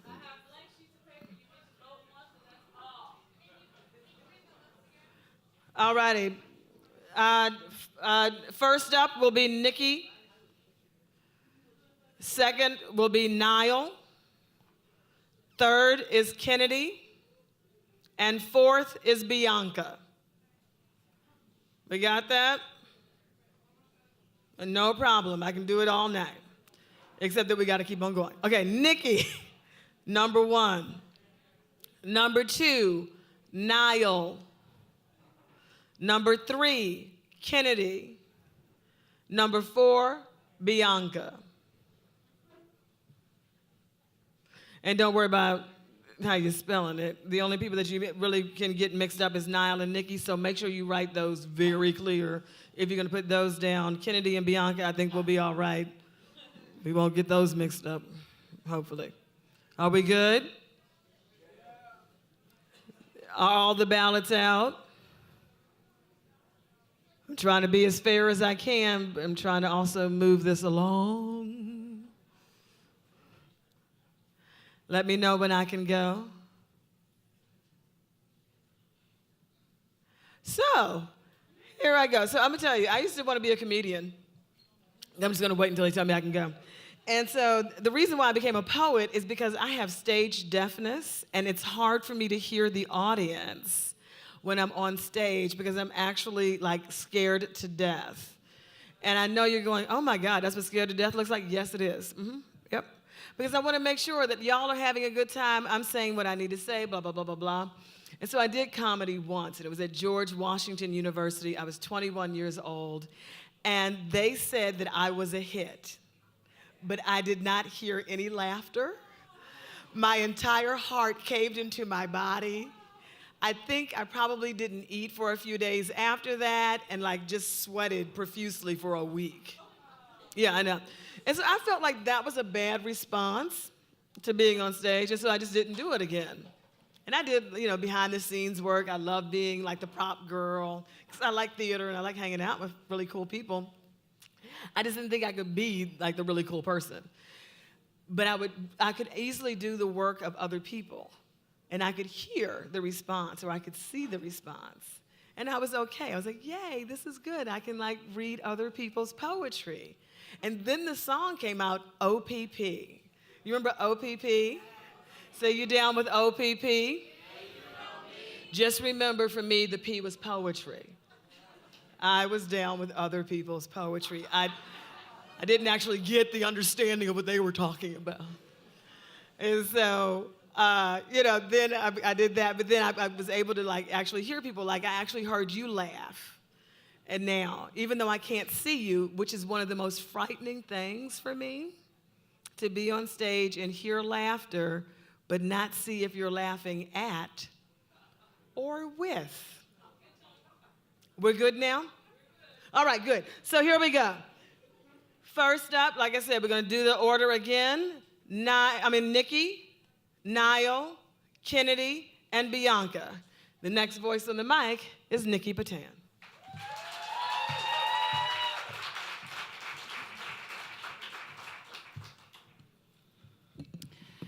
Me too, me too, me too, me too, me too.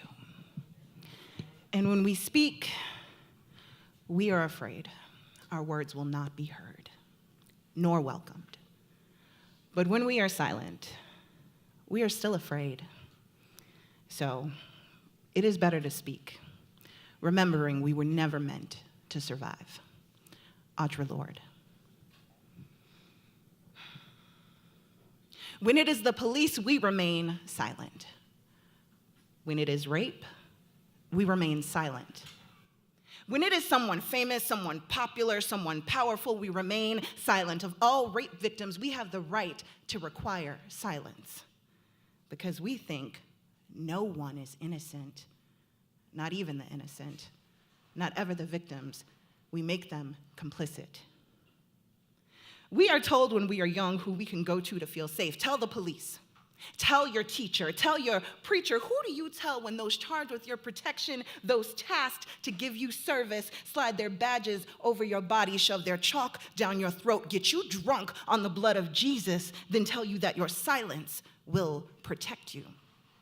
The numbers tell me that nothing will protect me or you, like how since 1976, 1,479 people have been executed on death row, but over 14,000 have been murdered by police.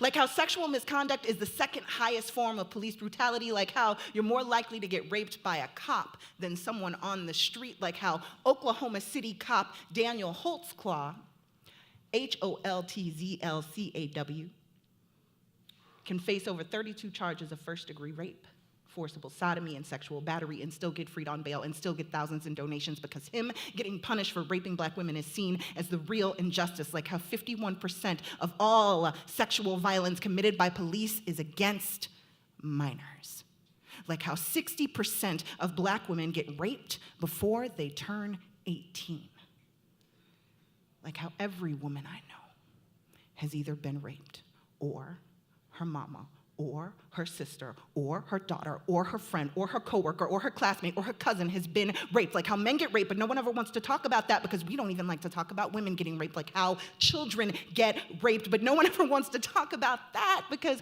we don't want to talk about anyone getting raped.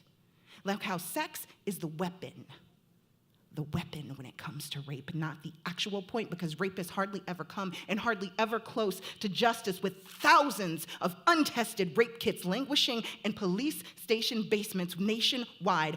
Why am I talking about rape when I'm supposed to be talking about how we can't breathe? This PTSD takes my breath away. Takes my days, turns them into tears, takes my joys, turns them into terrors, takes and takes and takes my light until I swallow darkness of silence to keep the kind of sanity that makes everyone else more comfortable than I will ever be. I have never, ever been able to breathe. I hold my stomach and unintentionally have held it in for decades, trying to hold myself together, held it in so long that it hurts to pee, to sing, to speak, to sleep. Everyone tells me that my silence will protect me. Just like the police are supposed to protect me, just like the church should be my sanctuary, just like schools and workshops and poetry were supposed to liberate me, but I still can't breathe because the movement ain't never been trying to get me free. When rape is so pervasive that those trying to uplift the masses do their best to uplift some asses, press fingers into screams saying, just move with me, not against me, saying, keep this our secret. No one will believe you anyway. Gluttons for power will always gorge themselves on those they perceive as weak. What is most terrifying to the powerful is the weak realizing their strength. There is no keeping of secrets when the dead are resurrected through the anger of the living. There is no keeping of secrets when the raped find their justice in the telling of what happened. There is no keeping of the secret that the system of America was built between the thighs of captured dark women, built inside the grooves of bloodied Black backs, built on top of bones red and feathered with colonizing cruelty when the desecrated begin to assess the damage. Demand what was stolen be returned. Demand what was broken be repaired. Demand What was destroyed, be restored. Demand what was betrayed, be reconciled by the awful, searing truth. And the breath will demand its rightful place. The breath will command its rightful space to matter, to shatter this silence. Will never protect us. We matter.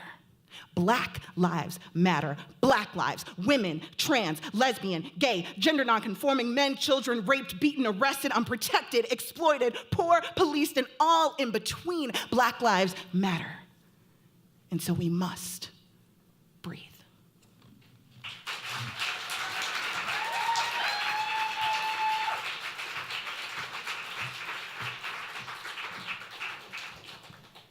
Niall Lansana.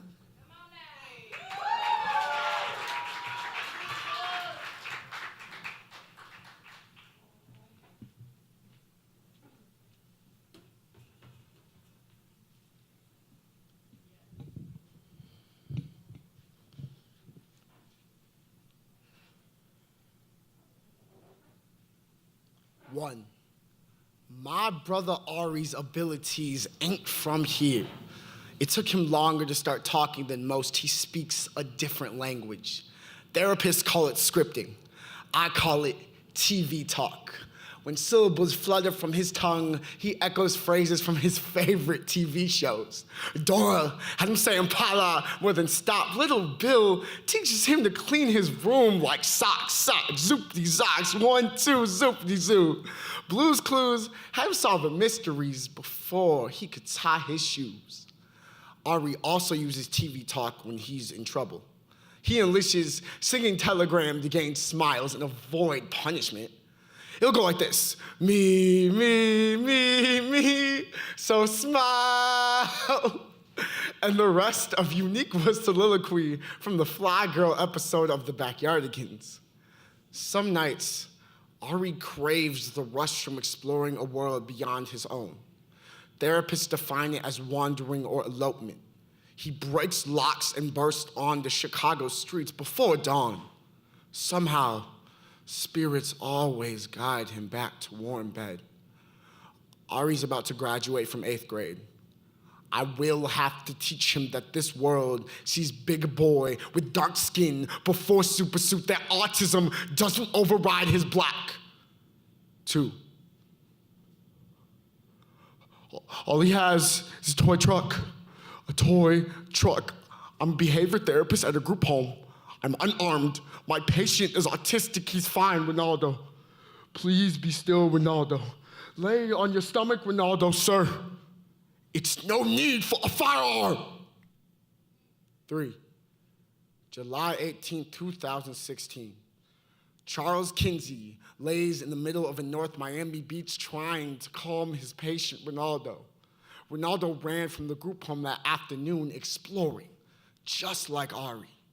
When police pull up, Charles raises humble arms to the sky like sunlight will etch his ebony into not guilty, and 12 shot him like he asked for it.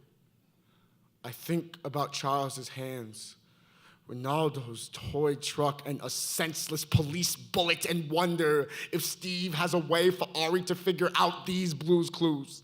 That fresh little Bill sweater won't distinguish Ari from suspect to 6 feet deep before 16. They've made angels for less than being black joy.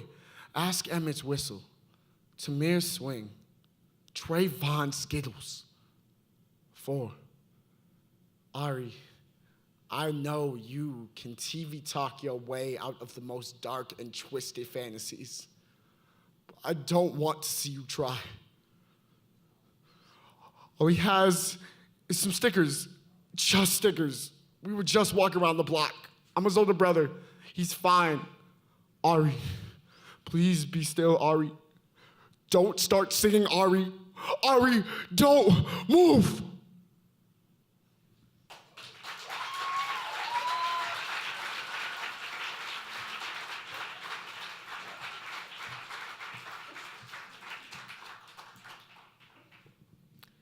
Next up, Kennedy Harris.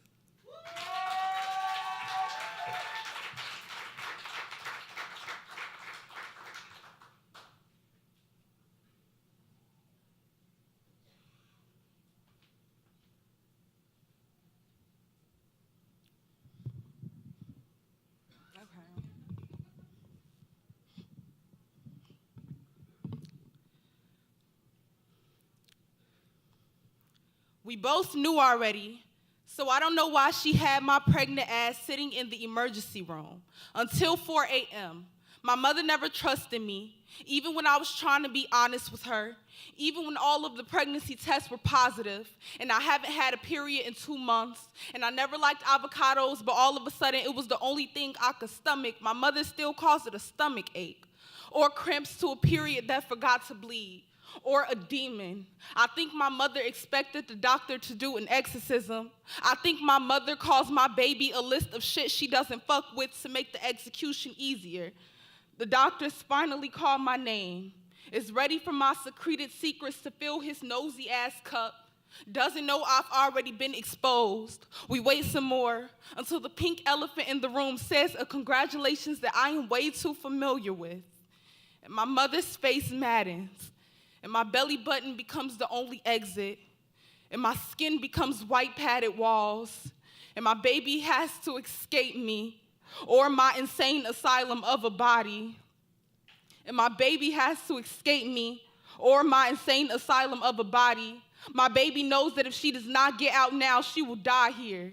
My mother has already written it into the eulogy, has already erased the plus signs from all the pregnancy tests, and my baby knows that if she does not move fast, my mother will erase her next. My baby finally breaks out of the straitjacket, but is still trapped beneath my skin. I hold my mother back with one hand and rip what's left of me open with the other.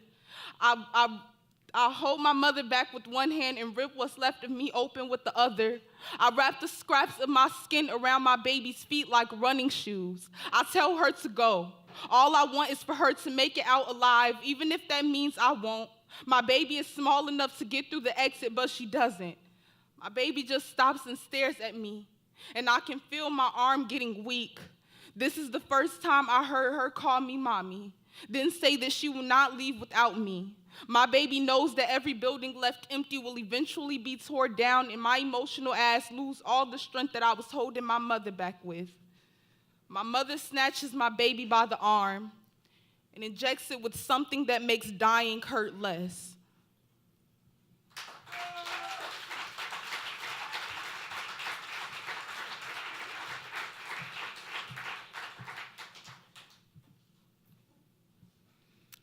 And Bianca, Lisa Arrojo.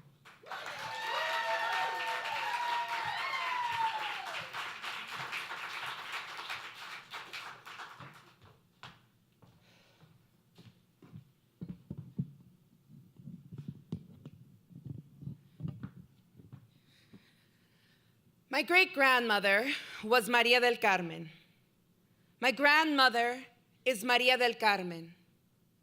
My mother, Maria del Carmen. I, only daughter of my mother, a leaf off her branch, am not. Castran los nombres en este país. They castrate names in this country. Chose Carmen when she got naturalized. Didn't want to be, quote, just another Maria. Didn't want me to be just another Maria. In first grade, I was informed I was not Mexican, real Mexican, by an imposter in my own brown skin, by a group of girls whose families all came from the same pueblo in Durango. Acutely aware, I'm the only one in my family planted on foreign soil, yet foreign to here, foreign to there makes me invasive everywhere. Ask my roots who I am. DNA, history written on it, equal parts conquered and conquistador. Oppressed and oppressor. Quetzalcoatl and loving evangelization. Our mother, La Virgen de Guadalupe. Another Maria. Mestiza, not a mixture. Oil and vinegar. The forest of Mexico City came down in '85, and my parents took their uprooted life and replanted it in a frigid place where Maria del Carmen will not bloom and unwelcoming mouths takes too much effort. Let's call you Maria. Speak English the right way, Maria. Take that degree and use it to wipe your tears, Maria. Be grateful. Your life is tragic, so take what you are given, and we give you Maria. Your skin is brown, right? Your hair long and dark. Your features Aztec. This is the mold. Fit, Maria. Bend. Break. Be real Mexican or be exiled and wither in the cold. She went back to work when I was 6. Worked all day, studied all night, added another bachelor's to her name, then a master's, both valid now, that the name was Maria. I was named differently, cultivated to fit into their mouths, successful to the point that mine became like theirs. Lost my double-L'd, double-R'd, relearned them. To grasp at something 6-year-old girls told me was never mine. Still not enough here, not enough there, never enough anywhere, so call me Maria. Who cares if she doesn't fit into their mouths? Give me Maria. All j's and r's, brown skin, long dark hair, Aztec features, deep roots. Mestiza, not a mixture, oil and vinegar. Carry her like a trophy. Read her like a sacred text written on the shoulders of my mother and our mother, Maria.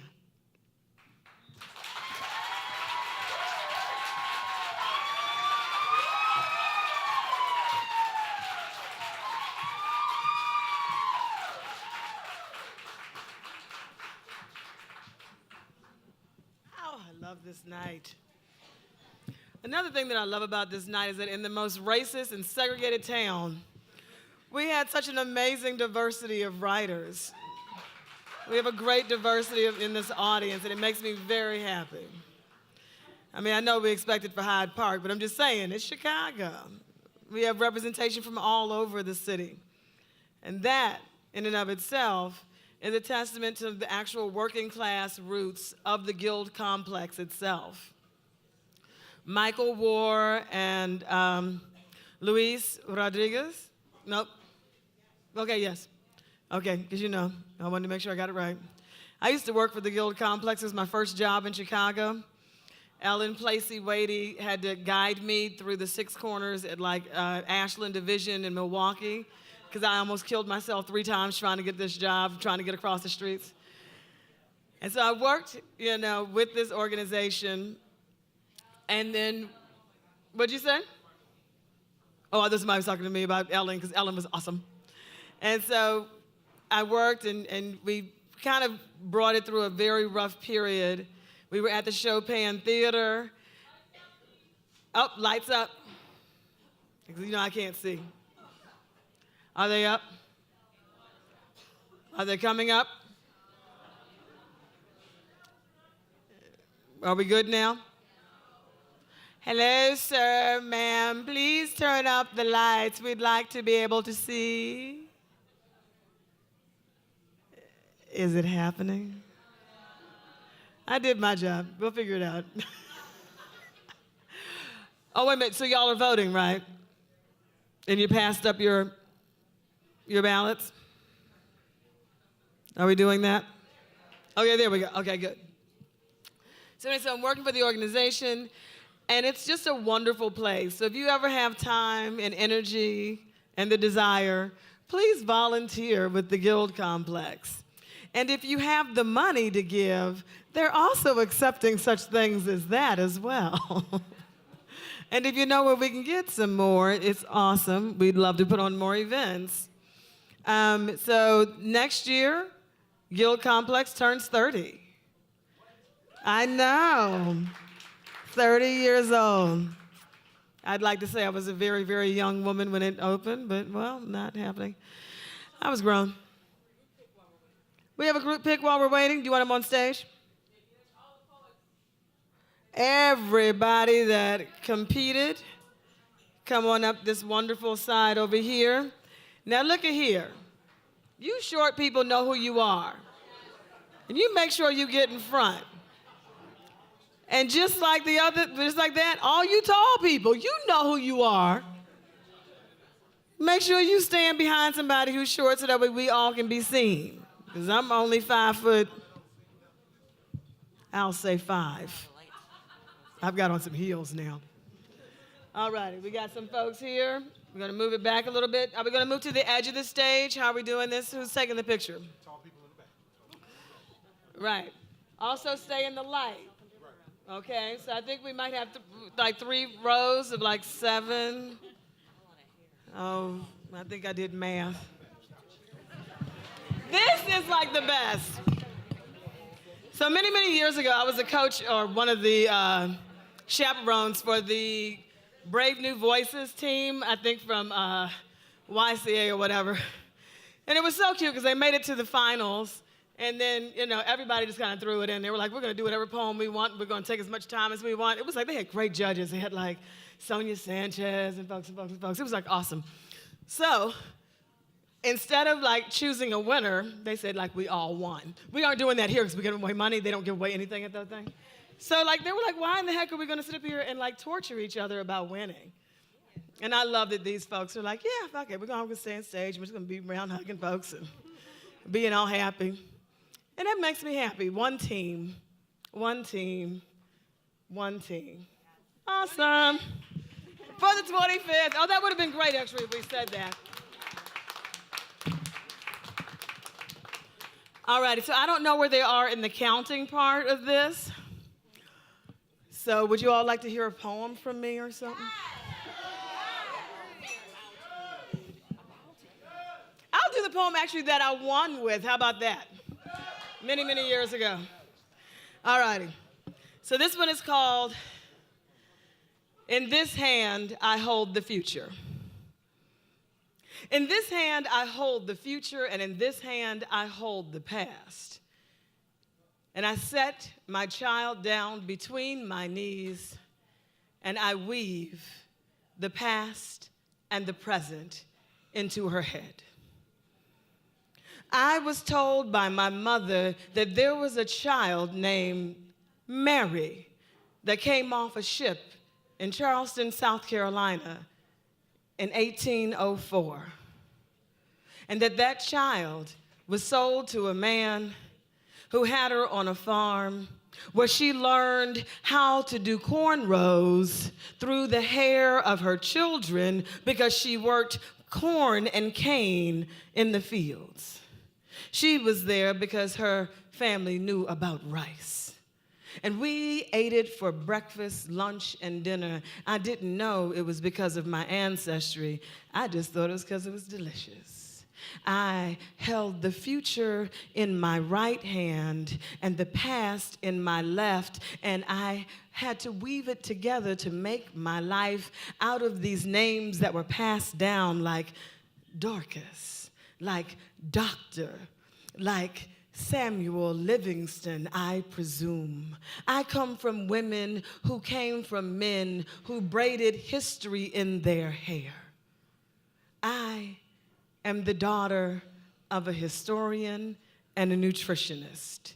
In our family, every meal is something that you remember because it is something that was made from memory.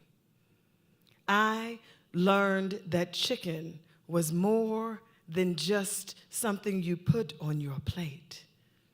It is something you also play with the history of others that have been way more important than yours. And you stare down that history and you don't flinch and you tell yours, because in this hand you hold the past, and in this hand you hold the future, and you weave it into a present, and you gift it to your children and to a world that may not want your gifts. And that is fine, because what more could you ever have than the past and the future as your gift?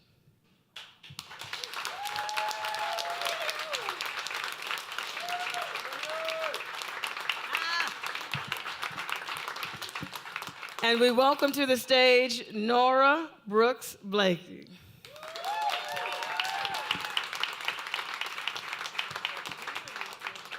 Wherever you feel comfy. I think if that one's at your height, this one's at mine. I'm gonna stay right here. I keep feeling like I'm blocking people. This comes from my theater background.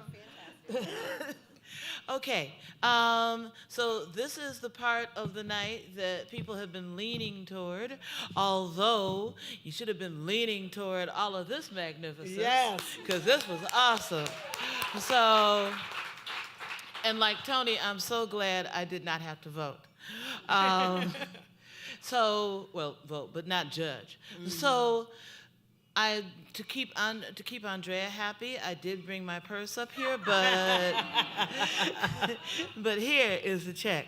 And it would have been great if we could have had a wonderful and beautiful little envelope for it to go in, but then I'm the person who also carefully and slowly unpeels gift wrapping until I drive people crazy. My mother said in the second sermon on the Warpland, "This is the urgency, live, and have your blooming in the noise of the whirlwind." And this is the blooming. Yes. This is the blooming. This is how the blooming continues. This is how my mother's legacy continues. And so I want to thank everybody that came out tonight, the writers and the supporters, because without one, we don't really have the other. And so I also want to say, and I'm wrapping this up quickly because I know we're all tired and want to go home. So, but very quickly, that the other way to continue the blooming is the centennial was last year, 100th year since my mother's birth, but that legacy continues. Share your work wherever you can. Inspire people, especially young people, wherever you can. Support and promote poetry wherever you can. Support Guild Literary Complex. And also keep an eye on, I run Books for Missions. Keep an eye on GwendolynBrooks.net for all kinds of things that are Gwendolyn Brooksian. Not only will we be posting the information on October 11th, but also October 18th, Chicago State University will be naming the library after Gwendolyn Brooks.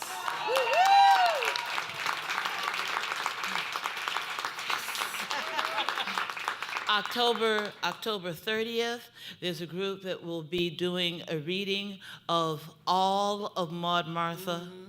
So all of that kind of information, quotes and everything, that's all on GwendolynBrooks.net as well. So that's enough from me. The winner of tonight's, and you know, excuse me.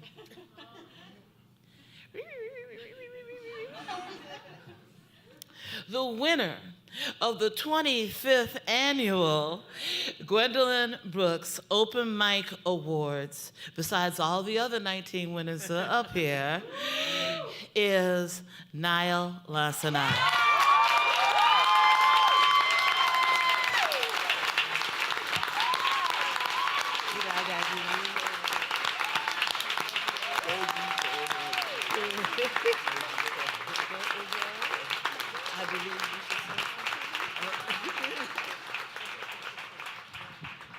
Please, again, another round of applause for the Guild Complex for putting on this beautiful event, and all the poets and all the writers. Please thank y'all host, Mama Tony. And thank you all for coming. I'm probably gonna give half the check to my mama, so love you, mama. Yeah. Thanks, poets, for coming out. Promontory, we appreciate you so much for hosting us this evening.